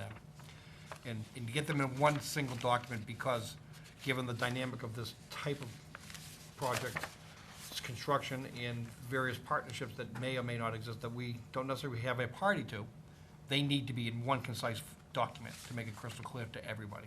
And that was the motivation there, not to do anything more than that. So, and what got us to that point is for an awful long time, what took us so long to get to this point is that for a long time, we've asked for many different things to understand what the influences might be in place that might be affecting the various water quality issues, whether it be calcite migration or whether it be elevated pH. Where was the groundwater? Where was the fill? How does it influence the soil conditions? How does it influence the stormwater system? How does it migrate off the site and get to the wetland?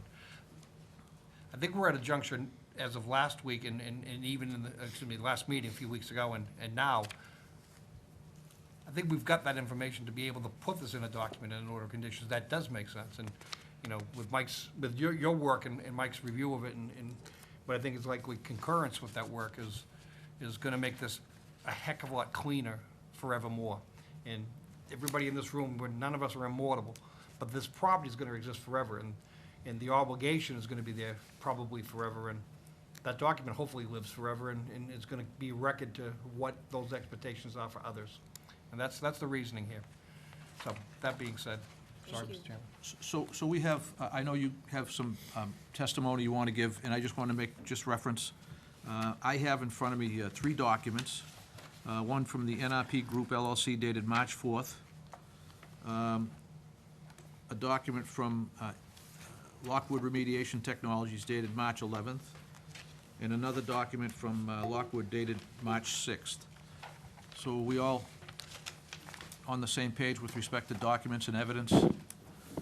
Chairman, for the record, Joe Pesnola, from Hancock Associates. Mr. Pestle, There's also an additional testing document from Microvision dated March 4th, 2020. you have that over there? Yep. Okay, so we're all on the same page, we have all those documents. I trust that the discussion will somehow reference information from those documents. Yes. Okay, so I'm inclined to listen to the applicant at this time, and unless you want to offer an opinion or a report. Sure, I think it might be helpful to kind of facilitate the conversation. Okay. I've had the time to review the documents provided up through this afternoon by the proponent. Thank you for providing all this stuff in such a swift manner. It's a lot of work to get done in a whole lot of time. I understand how that works. For the commission, taking a look at the information provided to date through this afternoon, looking at the groundwater contours developed, I'm in agreement with the groundwater contours and the general flow direction that's been shown on the plans provided. With respect to the pH data that has been provided as well, and the backup provided by LRT and the NRP group, and taking those things as a whole, it looks like that the commercial property is not impacting the levels of pH that we're ultimately seeing in the trench. So based on the information we have, groundwater flow direction, elevated pH that we're seeing consistent in the residential area over time, and actually the normalized pH and readings you expect to see in the commercial area. It is my opinion that chasing any residual RCA that might be mixed with the shallow soil in the commercial area is not necessary. My interpretation of that same data indicates that though there is RCA in at least 2 of the borings, in your microvision lab assessment says there is, and you know, whether it's in high concentrations or not, it really doesn't seem to matter at this point, because looking at the groundwater contours and looking at where the elevated pH levels are, we don't see that it's necessarily picking up any higher level of pH or picking up, you know, elements that are gonna elevate the pH that are moving down gradient in the groundwater. What we do see is the groundwater from the commercial development that's moving beneath the 2 residential buildings where admittedly the RCA fill is located. It was in before the foundations went in. As it moves through there, it's picking up elements that are elevating the pH. And in fact, we are downgrading from there, seeing elevated pH levels in those wells. So I think what you just said is exactly right, that though there is RCA on the site, I don't believe it on the commercial side, I don't think it warrants removal. Though the groundwater is getting underneath the residential buildings that has the RCA and is in fact getting elevated, that's not a surprise. Maybe it's late in the game, but I think if we knew months ago, 8 months ago, what we know now, we probably would have told them to take the RCA out from under the buildings before you built them. But hey, in the light of day, we let them leave it under the buildings. We probably shouldn't have, but we did. So I think that race has been lost. I don't think we can, go back and rerun it. So I think we've just saved an awful lot of time of diving into the microvision report of, whether it's RCA there or not. Admittedly, it's there, and I think we're saying it can stay there. And just to run out the argument for you, for Commissioner, the treatment system trench, just so it's perfectly clear, based on the groundwater contour information provided, pH data that we're seeing, the infiltration trench is capturing the water, treating it, and discharging that water at the agreed upon rate, so it's coming out where we need it to be when it's being discharged. Correct. That summary may have just saved 45 minutes of testimony, Joe. Sorry, I know you're paid by the hour. Don't worry, Joe, you're gonna get to talk a little. Are you good, Michael, right now? Unless anyone else has any questions for me. All right, so let's take it from there. Certainly. It was our intention to update the commission on kind of our homework. We did go and get the additional 5 tests done by Microvision, so that's there. We did install an additional 8 wells and sample those, as well as take groundwater levels and come up with the groundwater flow data, so check. And we fully appreciate where the commission is at this point with regards to wanting to consolidate all of the various information and conditions into a single document, and we're here to support that in any way that we can. What we're looking for is to be able to continue the project in an expedient manner, while maintaining the system that's in place to do the treatment. We did extensive investigation or extensive inspection of the stormwater system with a company called Stormwater Compliance. We had given you that third-party contract long ago that committed that they would be on site and be the operation and maintenance people for that system. They do a fantastic job. They got in there, they inspected everything with camera and cleaned anything that needed to be cleaned. At the same time, NRP was stabilizing those parts of the site that weren't stabilized and installing the commercial portion of the site's stormwater maintenance, stormwater management system, so that we could separate that. And that led to my certification that the stormwater system is functioning as designed and could be turned on, basically, to allow that to go forward. So that's been done. So a lot of positive things. Understand long history and the problems that have been here, but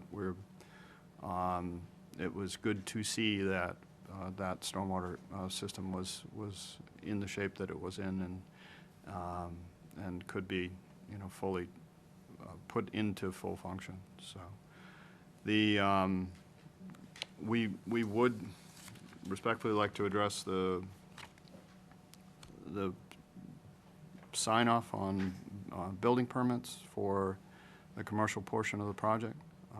Right now, I believe it's this commission and your granting authorization to Amy to sign off on any building permit applications for that.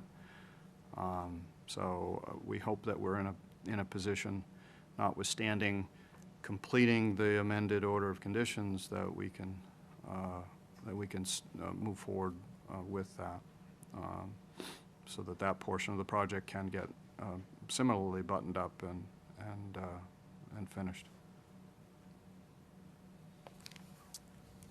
Well, I think that the report that Michael referenced and Joe also referenced has given us a lot of information that we needed that we didn't have. It took a long time to get it, but I'm not going to go backwards. We're going to go forward. The information is helpful. The location of the soil borings, what's RCA, what isn't, the direction of the flow, the pH levels. We have, as I said from the beginning of this project, I would let the science drive the project. And between Michael and Joe, they're very articulate, and they've educated me on the science, which is what I wanted. And they've educated us on the science. So I think we're getting closer to where we both want to be on this. One of the things that is important to me is the perpetual condition, which would mean that the stormwater or the flow, whatever you want to call it, that's captured in that trench and pumped out and treated, that's going to continue who knows how long. And one of the concerns, I'll give you what my concern is, and you can address it any way you want, but one of my concerns is with a perpetual condition on any project, but especially on a project this complicated, is as time goes by, title to the project may change, and players may change. And what I've found, I guess one of the bad things about having been sitting in the seat for a long time is continuity of the project and continuity of the people that we deal with changes. Specifically, when I look at the project, I'm looking at buildings B, C, D, and E. For no particular reason do I cite them except to say that who's going to continue to own those buildings and operate those buildings? Is the NRP group, the people that are seated here now, going to be the continued operators and managers of those buildings, or are those going to be sold off to third parties? And when that happens, who's responsible for the upgoing operation and maintenance plan and the continued operation of the capture of the water and reducing the pH and the whole thing? You guys are doing it right now because you have to. But at some point, and you'll still have to, but at some point, it's business. I understand you guys are in business. You don't build buildings to collect them. You're building buildings to sell them and make money. I get it. That's the way the world spins. So I'm looking at how do we structure, as part of our amendment to the order of conditions, how do we as a commission structure a condition that protects the interests of the town and protects public safety in the area and doesn't lead us to reinventing the wheel every time we go down there?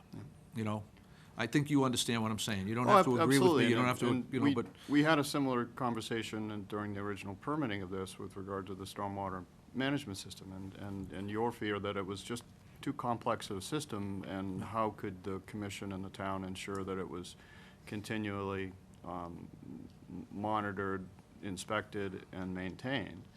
And what we offered at that time was kind of a unique condition in that it really didn't rely upon the submission of annual reports, which is the norm and difficult to track and and ensure, and puts a burden on town staff to all that. But what we did was we said we need to prove to the board that we've got a continual maintenance contract, and we provided a copy of that maintenance contract, paid contract for that. And I would offer that, you know, similarly, this is a treatment system that has to be equally or even more monitored, operated, and maintained, much like the stormwater system, in perpetuity. We can't stop doing the stormwater management system. So what I would initially offer is a similar similar conditioning of the modified order of conditions that had that requirement, that we are constantly proving to the commission that there is a contract in place with a third-party outfit, such as Mr. Lockwood's, that is qualified to do that. If that includes the training of internal personnel that are hired by the management company, then that would all still have to be under the guise of that third-party contract to do that.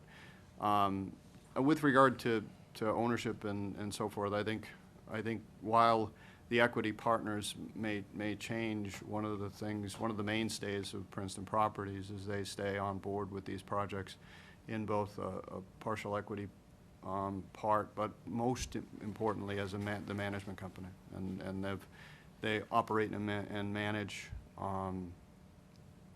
almost.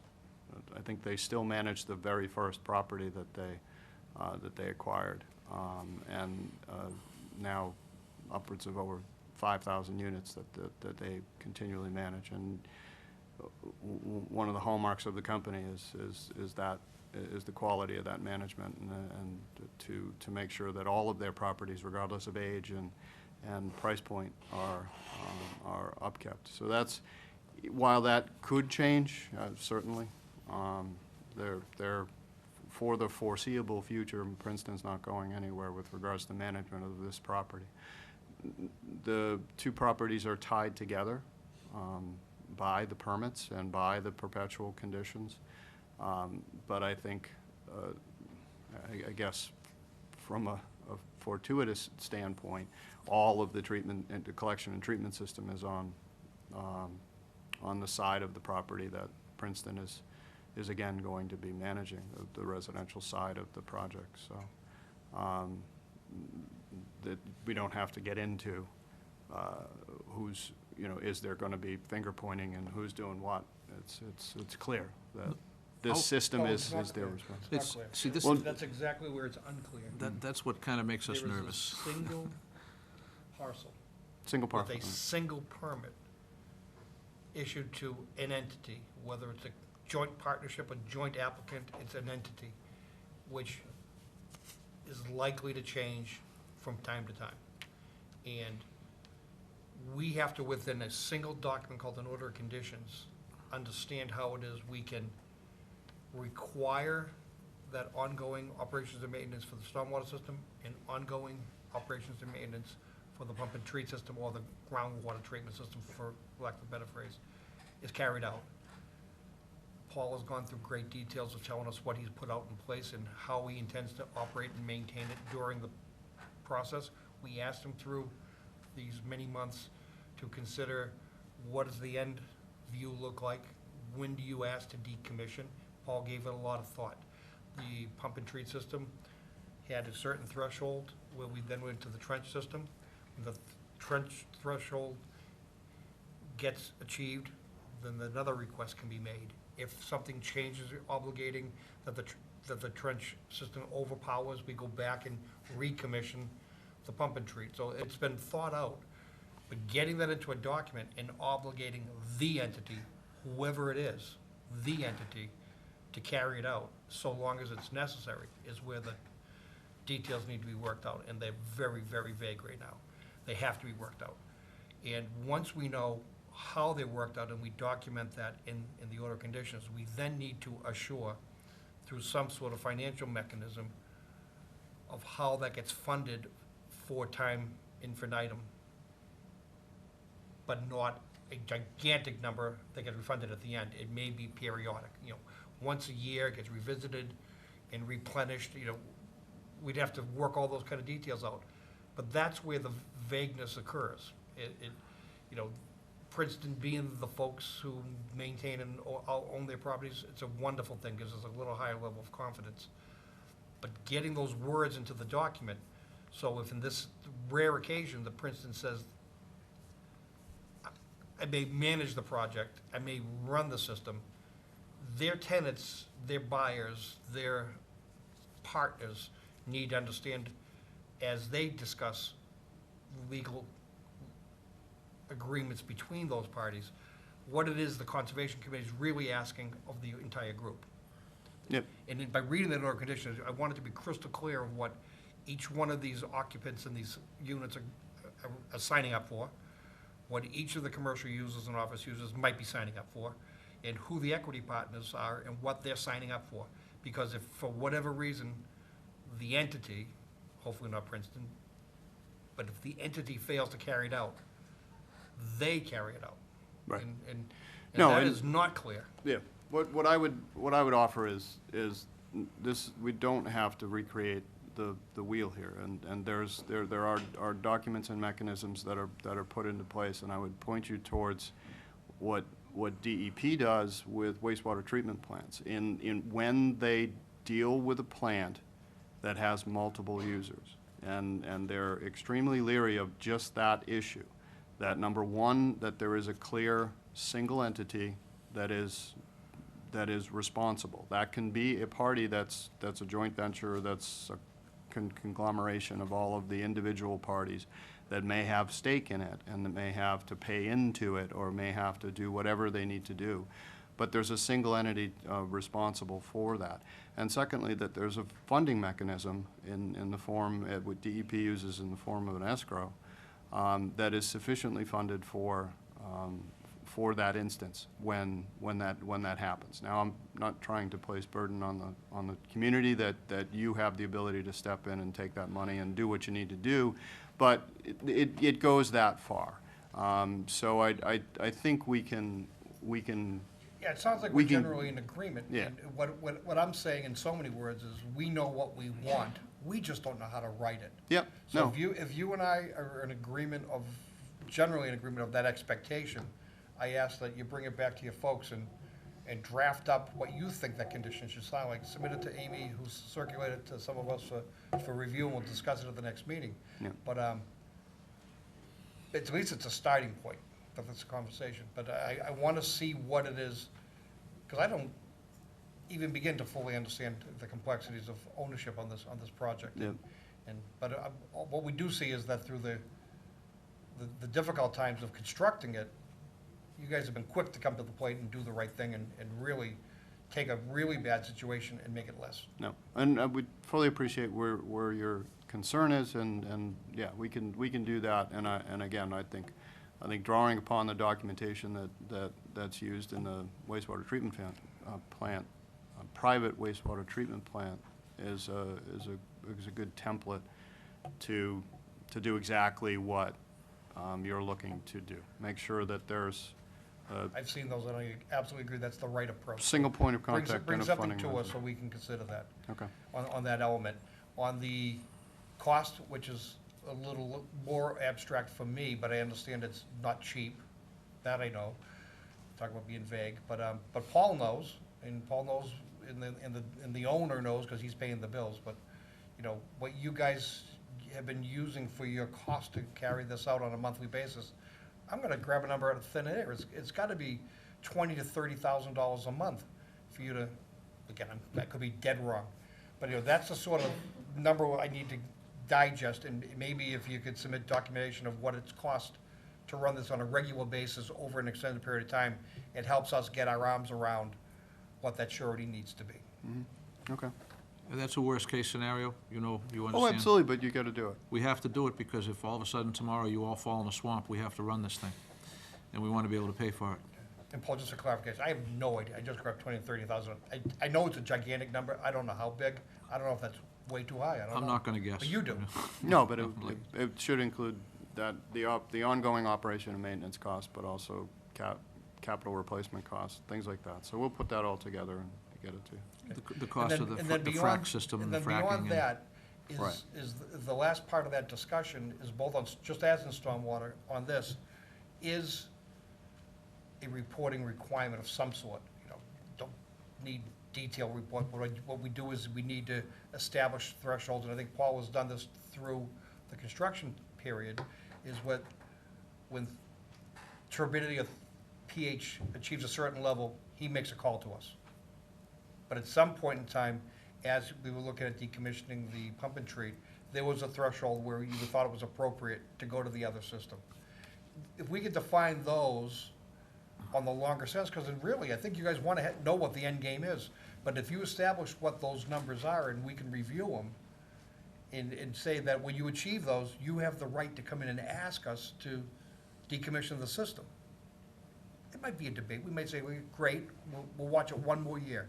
But I think we want to give you an end game here to know that this isn't going to be for 100 years. Right, and I think there's two end games. There may be a need for a certificate of compliance at some point down the road. And does that certificate of compliance, is that held until that end game is achieved, Well, or do we get out? I think Yeah. you'll agree that there's gonna be perpetual conditions. Oh, absolutely. So with perpetual conditions, there has to be some type of bond that remains in place to assure performance with the conditions. There isn't any question. So perhaps a partial certificate of compliance would suffice, would serve your needs at some point and serve ours with retaining the ability to be sure that perpetual condition or conditions are complied with. Yeah, we're gonna have to understand the title implications and That's of what- the COC and That's all exactly, of that. see, that's the, We have no idea that's the stuff we how you guys need. own this. Yeah. That's the stuff we need, because we talked about affidavits that the seller and the buyer of any portion of the property execute with respect to knowledge and agreement to operate, stuff like that. We have to have that, because And yeah, that's part of this documentation that I I'm think- suggesting that we put together that has, if you that want is to, clear. if you want to put together a nice document that, you know, we can live with, Yep. and a bonding schedule, I think that we only have $30,000 of bond on this project, which even by my crude calculations wouldn't last 3 weeks if we had to operate your system. So I think we need to discuss that too. Certainly. Not as a punitive issue, as a guaranteed performance issue. You're asking for things from us. You're asking for sign-offs, and you're asking for the ability to get building permits signed. And we need these assurances to annex to the new order of conditions so that we've done our due diligence to protect the town's interests. So it's gonna be a give-and-take operation. So I said it at the prior hearing that led us to here tonight. It's not our intention to have you change any plans, redesign anything. Right. It's not our intention to broaden the scope any more than it already is for the enforcement actions. It's really to document these things and make it crystal clear moving forward. Because it's extremely onerous when it's an onerous for us involved in it every single day. But when an outsider steps in, then they're not gonna have a clue what any of this means unless it's all in that one spot. And at the same time, it protects the continuity from where you sit. If we have a big change of personnel here, you don't have to reinvent the wheel and re-educate the whole commission, or, you know, if we get, you never know. You don't know how long people are gonna stay. No, I fully understand the whole driving motivation of the commission. I just want to be clear that, you know, we've completed all of the study and investigation, and we're moving into the next phase of this process, which is to codify the procedures and conditions and memorialize all of that for the perpetual conditions and the funding mechanisms and so forth. Yeah. But at the same time, we have a project that we need to finish. And we agree. there are aspects of the project that need to move forward. And what I fear is that to get this right, and we want to get this right, we want to get these documents correct, that it's going to take time, and we're not moving forward Let on. me tell you where I am crystal clear on this thing. For 6 months, and I'm not gonna beat the dead horse, we asked the question. We asked and asked and asked and asked. We're spoon-fed overtime. We were given a good portion in the past few meetings. We are now there with the documents. It took us 6 months to get to this level to even have the consideration of reopening. If we had had this earlier, you wouldn't be held up right now. But giving Amy authority to sign off on a building permit before the next meeting, I just don't think is right. But I think if you understand what we've got and you can work on what you're getting, you show good faith in getting that sum to us, we will discuss authorizing that for next week, at the next meeting. But if you're asking for me to sit here and make a recommendation to Amy and say, please go ahead, sign off, I'm not prepared to do that. Not tonight. Understood. But we're not far off either, Joe. Yeah, I think we're We're close. not- I mean, we're what by the no goal would be, means- if you can go fast enough, we can do this at the next meeting. You've got an awful lot of work. I think you've already made a great attempt at trying to start consolidating the record, so you've been already been working on this. I for just 3 want to weeks. live long enough to see this thing done. So, you know, Don't That's my shake any- personal- don't shake that's any my hands personal or- goal, yeah, Joe. I don't Stay know. away from people with hi, Counselor. coronavirus. You know, we did miss you. We Welcome missed back. all you. Heard. This is like the OJ defense team here. This is awesome. Dream So- team. I just want to make reference to the EO that did put the halt on the building permit for the commercial side of the property. Yes. And it's our belief, it's our understanding that all the conditions that were laid out in that EO have been met. And to supplement Joe's request, I think we're all in agreement on what needs to happen with the amended order conditions. We will work on preparing a draft, and you will have that soon. I don't think it's in anyone's interest to rush it. But those conditions have been met, and we would ask that you reconsider and allow the building permit for the commercial parcel to be issued while we work in good faith. And I think you did mention good faith, and if anything, I think that we've established good faith throughout the last 14 months of working here. It's been ups and downs, but we've been here and we're not going anywhere. And you have our commitment to continue that good faith. But I think that those conditions that were laid out and spelled out and articulated by the board have been met. I think we can all agree on that. Give us a minute to talk about that. Sure. Okay. I hear your request. Let us talk about that. Out Amy? of fairness, I think, just if I can reiterate, not recollect and reiterate what you said, they were to advance the borings, tell us whether RCA was present or not, and where it was present, and at what depths, where groundwater was, and to develop a chart to show us where it was moving. Those are those documents we referred to earlier. Correct. And the installation of the erosion control, which we did at significant expense. And Well, actually, we did it in steps, was to do all that first, and then get the stormwater management area in place, which you have now done as well. Correct. Yeah. Amy? That's my recollection, and again, I can be tough, but I want to be fair too. That's what the EO said. Yep, advance 6 monitoring wells, 10 soil borings with testing and characterization, implement the erosion control plan for the commercial side. And then just that, you, in terms of monitoring turbidity levels and pH for the frac tank for that system, be in compliance with the April 24th enforcement order. And then Williams and Sparagus be maintained as erosion control monitor. So we have 6 they've done- monitoring wells. They've done it. We have 10 soil borings. We have an erosion control installation. Yep. Michael, any opinion here?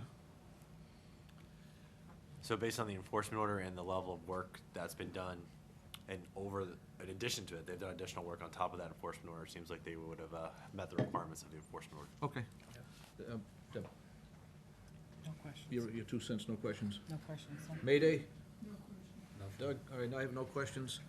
Yeah, I'm inclined to authorize Amy to sign off on building permits if, for whatever reason, we may lose faith, and I don't imagine we will. We have other mechanisms to deal with that besides withholding a building permit, and they've lived up to their obligation. I also have to agree with council, all the bullet items were met.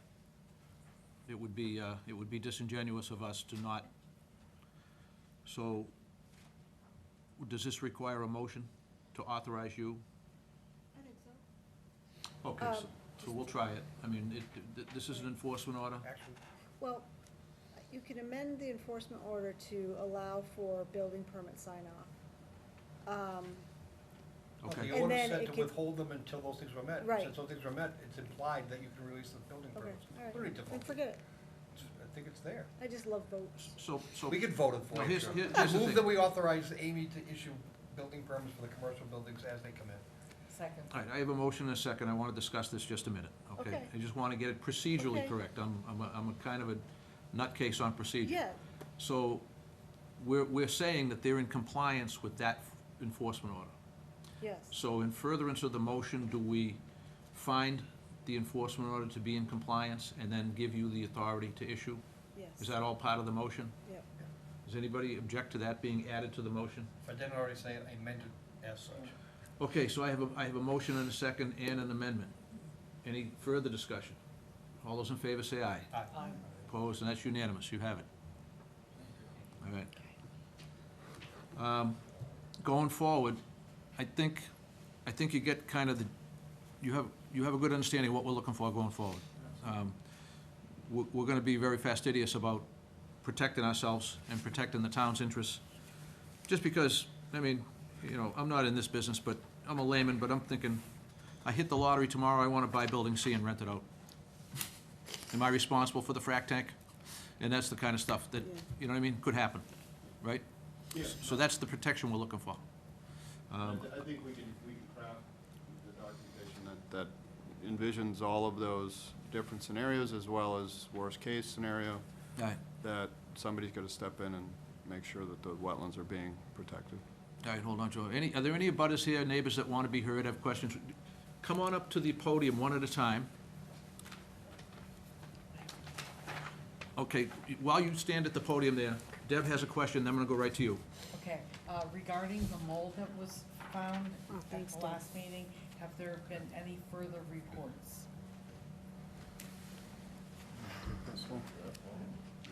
I think it's a matter of, let's come back to that, because that's a complicated question. Yeah, you know what, Okay. That's an interesting let science. us get the abutters. Let's get the abutters. And then we are gonna talk No, about the we mold, need to talk absolutely. about the mold. We'll talk about the mold.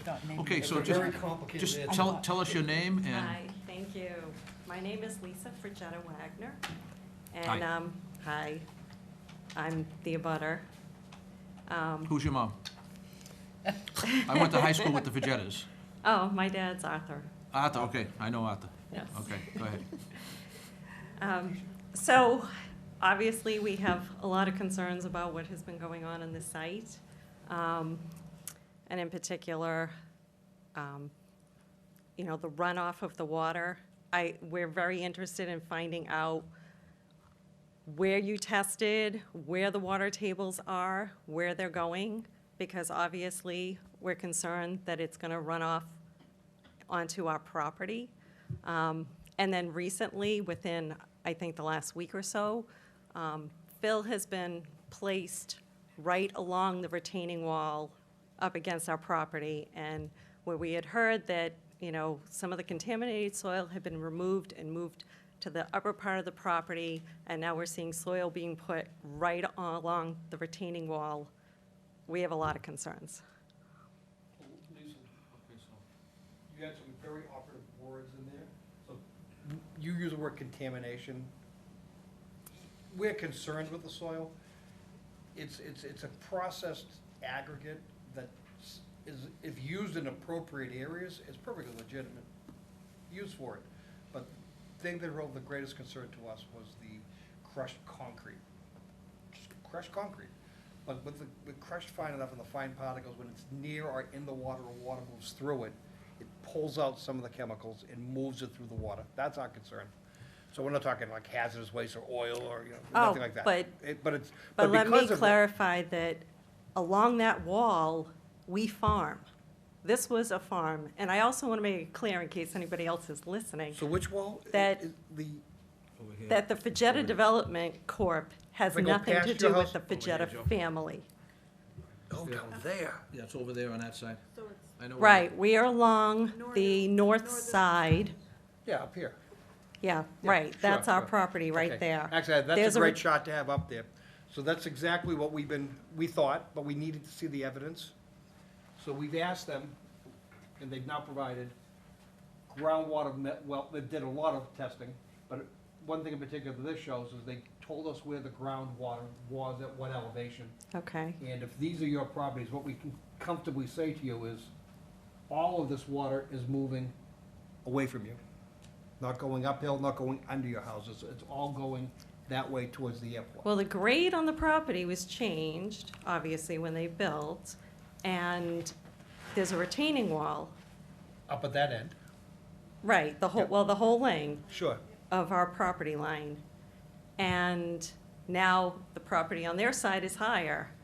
So I find it hard to believe that something's not migrating towards us. So are you referring back in this corner of the Yes. property? Okay. Yeah, So the groundwater tendencies seem to be away from that direction as well, but I don't have the specific okay. question to what may be going under your property, that I don't have. Joe, Other I than- might be Okay. able to help a little bit. Like, Yeah. Changes in topography, so the actual elevation of where don't necessarily impact the depth of the Okay. groundwater. So Well, the that's why I ground, was concerned about where the water table is flowing. I mean, you did the Absolutely. study, right, so you know where. I did not, or- Paul Lockwood Okay. and the NRP team did it. And they Okay. can, please, gentlemen, jump in and ladies. if- Yeah, if we one- just want assurance that it's not flowing towards us, because like I said, it's, we have fruit trees there, it's actively planted. You know, my father's still doing farming, and he's doing it right along the driveway.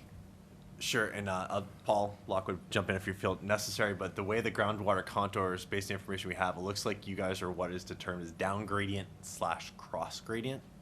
So it's like the groundwater is moving either away or along your property. In either case, based on the information we have and the pH data, the RCA impacted, or more heavily RCA impacted soils or backfill is actually further away from your property in the center of the site. Under the buildings.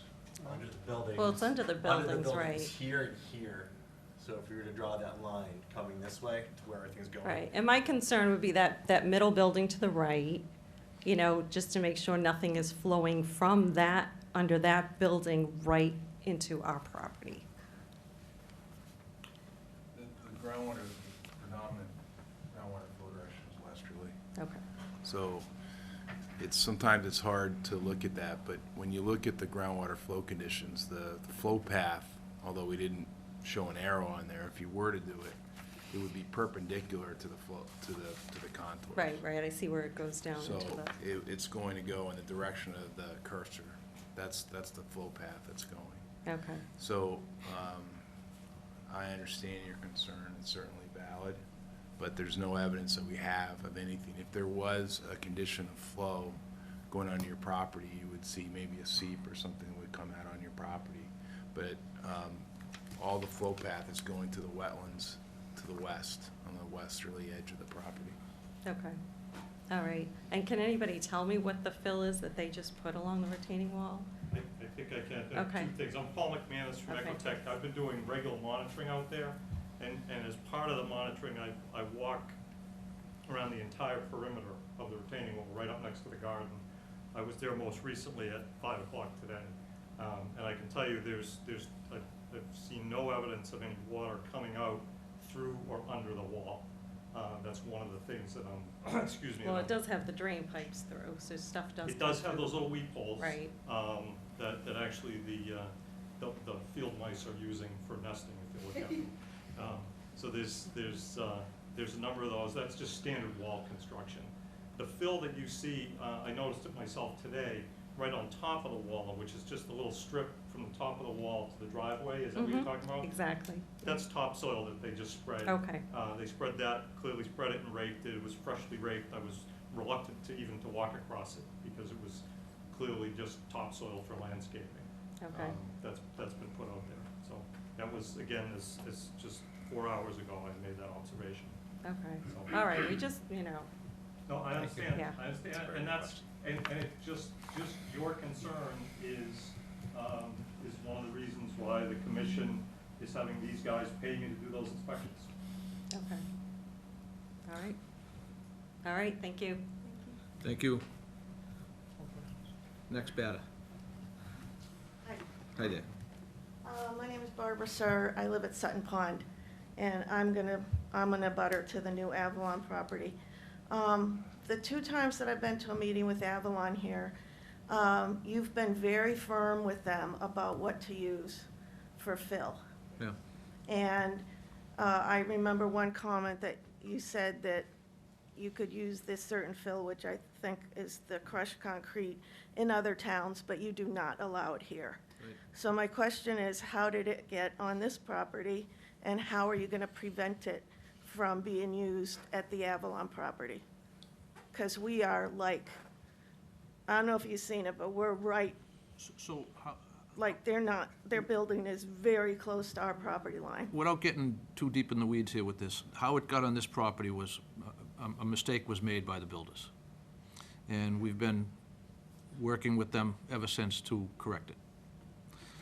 With respect to Avalon, I don't know what they have planned to fulfill on their property. Well, you mentioned it, and I don't remember what it was. I but mentioned it with wasn't- Avalon and with 1600. I'm kind of like the leading advocate in town for Yeah. getting rid of all the RCA on the planet and Yeah, let me help treating out. it like nuclear waste, but I'm gonna let Joe Well, talk to you. you're not gonna undo what you just said, 'cause I agree with you in many ways.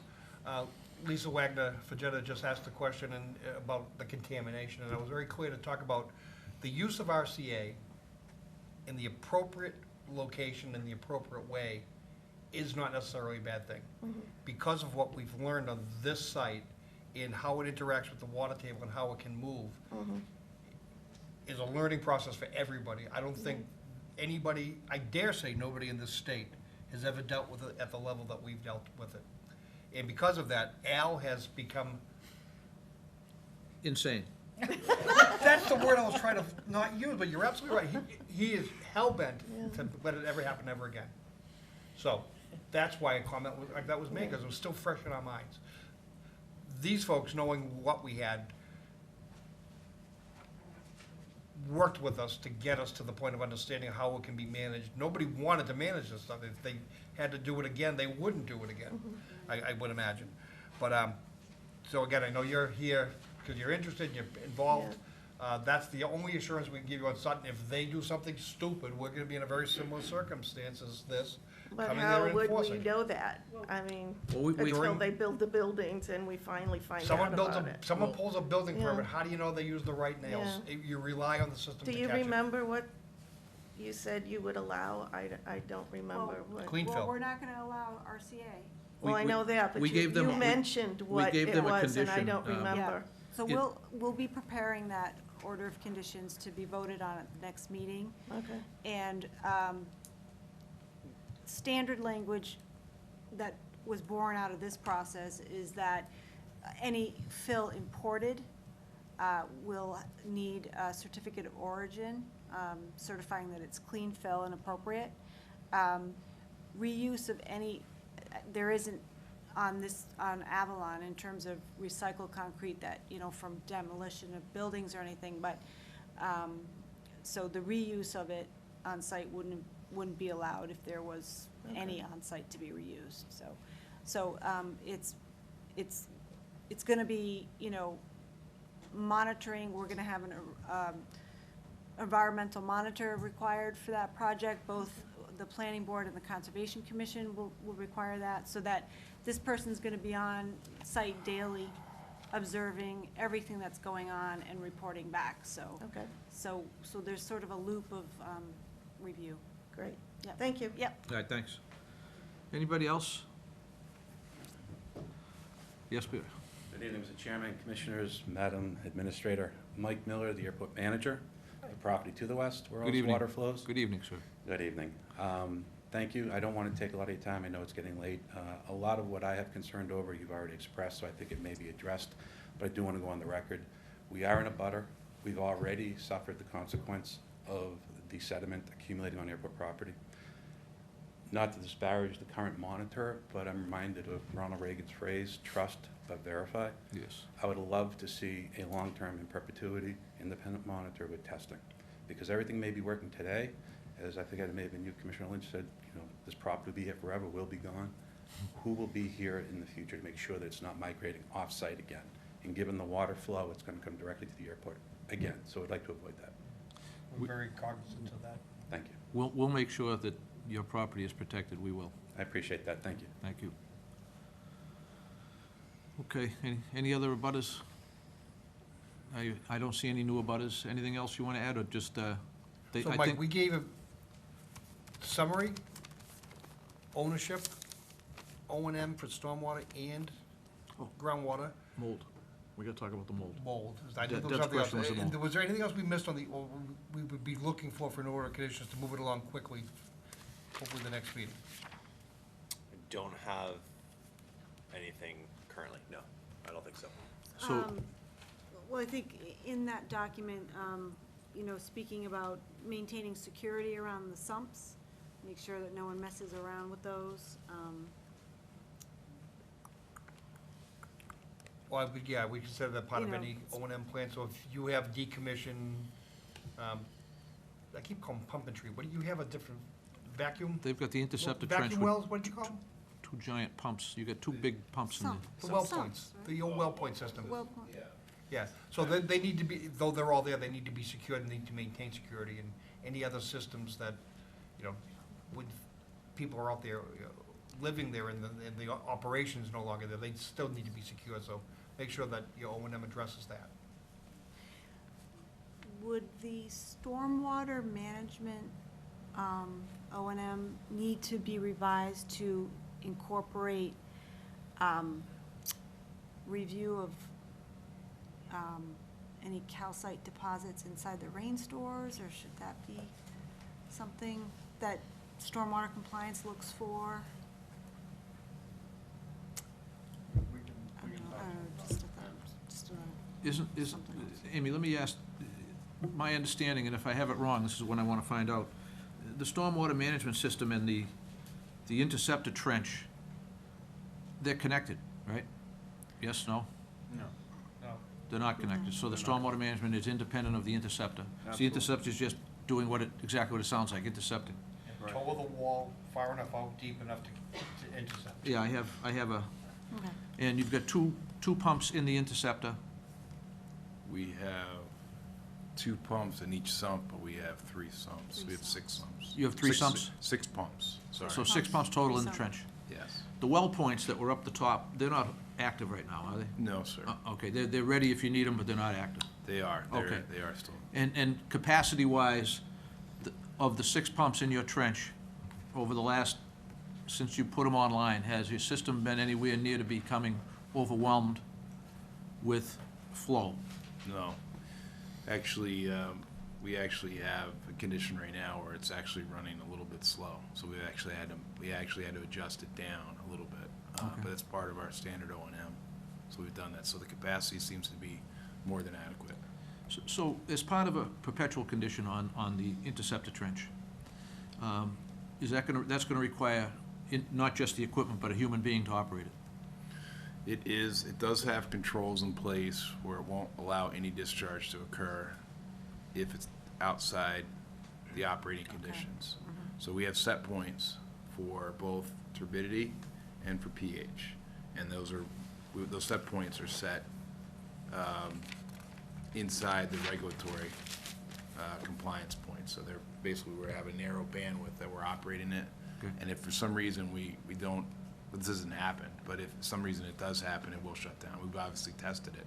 Yeah. So if we actually manipulate that to do that, it shuts down and it sends out an instant notification to the project team, and we can do it right away. We can also start and stop the system remotely.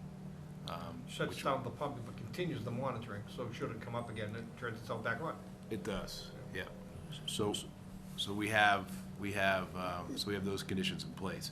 The O&M that has to be, that's long-term, that you have to do, you have to make sure that the sensors and everything that's working, the system, the alarm system, all those things are functioning properly, and that's something you have to do on a regular basis.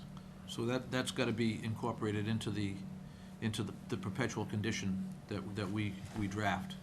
So if you want to provide some information that would be useful to incorporate into that condition, that would be appreciated. Sure. If it helps. Amy, was it your question about the calcite in this? In the rain storm stores, I rain stores? mean, So, I mean, it would be Is good there- to have an evaluation, you know, certainly before request for certificate of compliance. Yeah. But if they're functioning as designed, they should be 2 feet above groundwater. Yep. There should be no RCA anywhere or within the perimeter. Even if it is, it should be above groundwater. So any lateral migration that would plasticize the bottom of your Right. rain stores should never happen. okay. I think at But- some point in time, they should probably look at that as they do the annual inspection and just tell us that it's not there, and at that point, it goes away. We don't need to hear about it anymore. Okay. But you should never find it. Just to help make things a little bit easier, around the capture, treatment, and discharge of water, we did review an O&M plan prepared by Sanborn Head, and that has notification requirements to the commission, procedures for shutdown, testing, all that sort of stuff. I would recommend that those be incorporated, so we don't have to recreate the wheel on this. We have that document? We have that document. Okay, so that can be incorporated by reference. It was August of last year. Yeah. Okay. It was to Joe's question about, they had all the monitoring and the end game. It's basically all the criteria for the end game for shutting the system down. And that was all in that revised monitoring plan that we're all working off of as we speak today, that was approved back in August. Correct. Okay. Just want to make sure we don't have to recreate the wheel there. Yeah. No, Sure. that's exactly appreciated. The last thing we Ryan? want to talk about, the last thing, Deb's question, she wants to know about the mold. Who wants to talk about mold? Okay. I guess I get to talk about molds. If you would be kind enough to bring us up to speed on what it is, if you know. Yeah. I would take the podium, yeah. Sure. Again, Paul McManus from Ecotech. I was the one that actually first saw the mold, brought it to the attention of Paul Lockwood and his crew.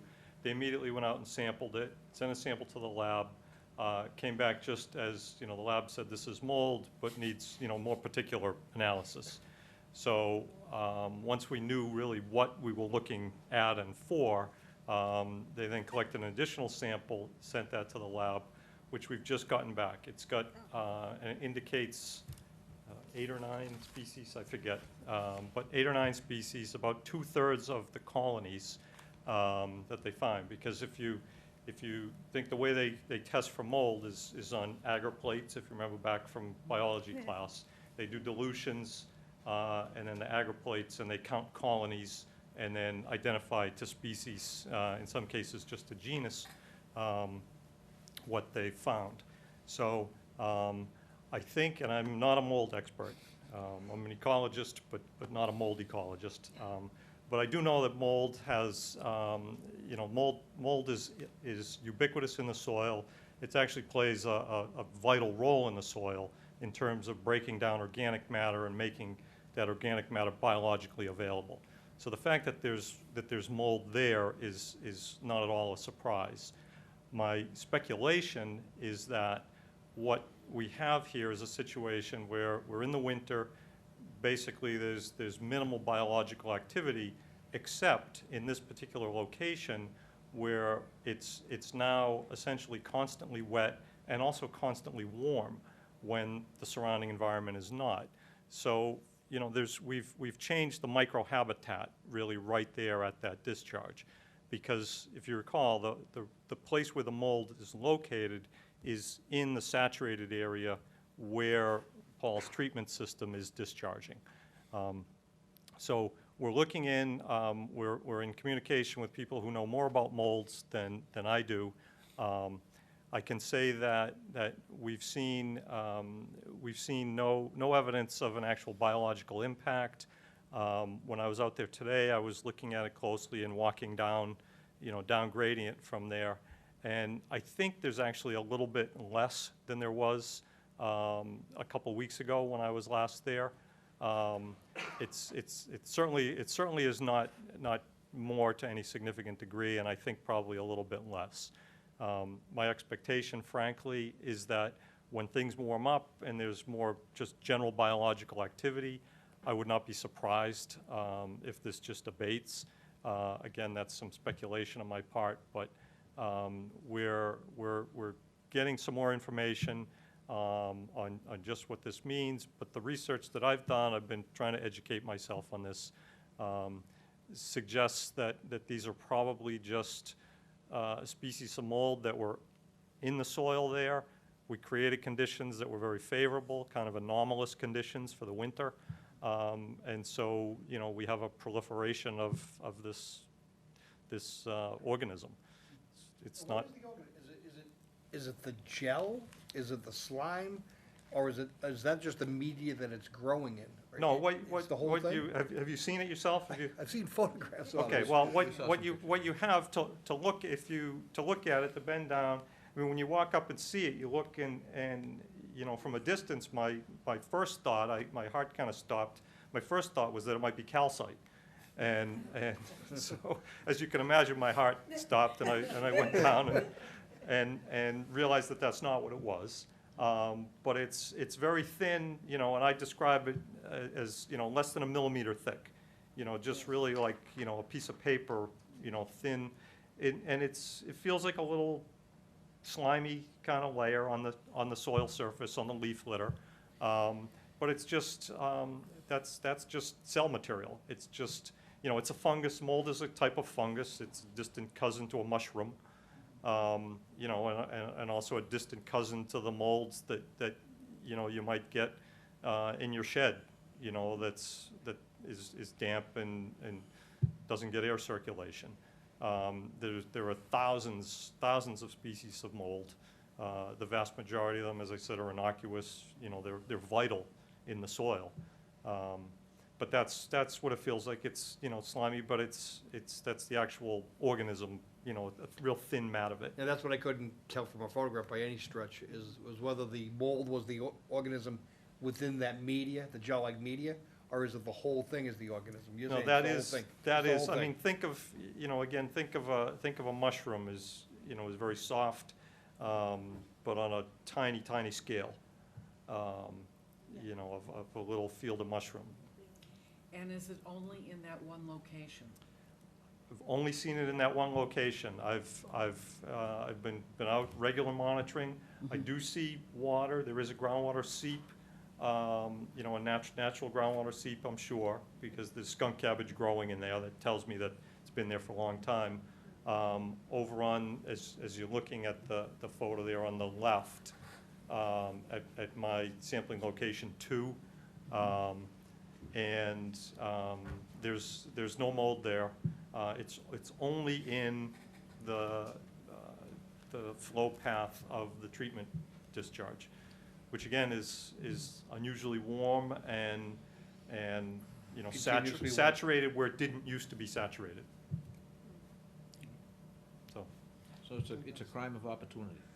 I think that's exactly right. It's just, you know, it's a little, you know, it's Mother Nature, you know, there's a little change, you know, a little ecological niche was created, makes the mold happy, and it grows. That's what I think is happening, but we're digging in a little bit more, and we'll report back. Good. Thank you. Thank you. Any other? Before we leave, I just had a question for Attorney Brown, whether or not the accounting information I gave you for GEI was sufficient? I did get it, I've been so busy with this. Okay, all right, just want to make sure. But I'll talk to you after, but I think a working session with you on drafting the amended order of conditions, and we can review that issue as well, probably the best plan. It is the commission's intention to retain our expert for the foreseeable future. Since you guys are all a little bit smarter than we are, we need help. Someone just as smart. All right, any other questions, concerns, comments? Move that we continue, the next meeting's the 25th? March 25th. 2 weeks. Move that we continue to the 25th. Second. Motion and second, all those in favor say aye. Opposed, that's unanimous, March 25th, thank you all. Thank you.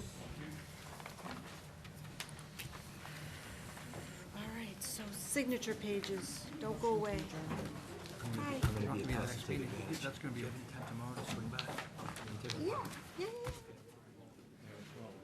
What we'll do is we'll go on the ineligible to pay the next one. That's a pretty good one.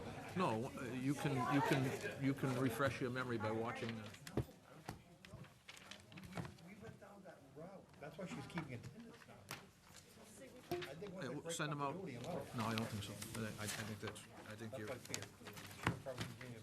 so, You just may not recall. Move over next meeting. you know what, I can do that.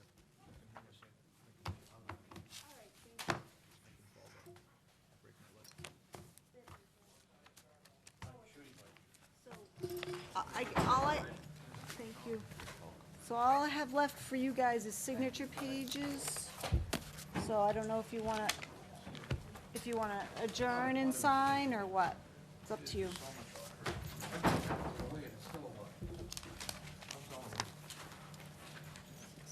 Great Pond, 47 Boxford. Pond enforcement order. Amy, What? we can adjourn, right? Yes, well, just stick for the signature pages. Okay, hold on. Thank you, Mike. I need a motion to adjourn here. So moved. Second. All those in favor, say aye. Aye. We stand adjourned, thank you.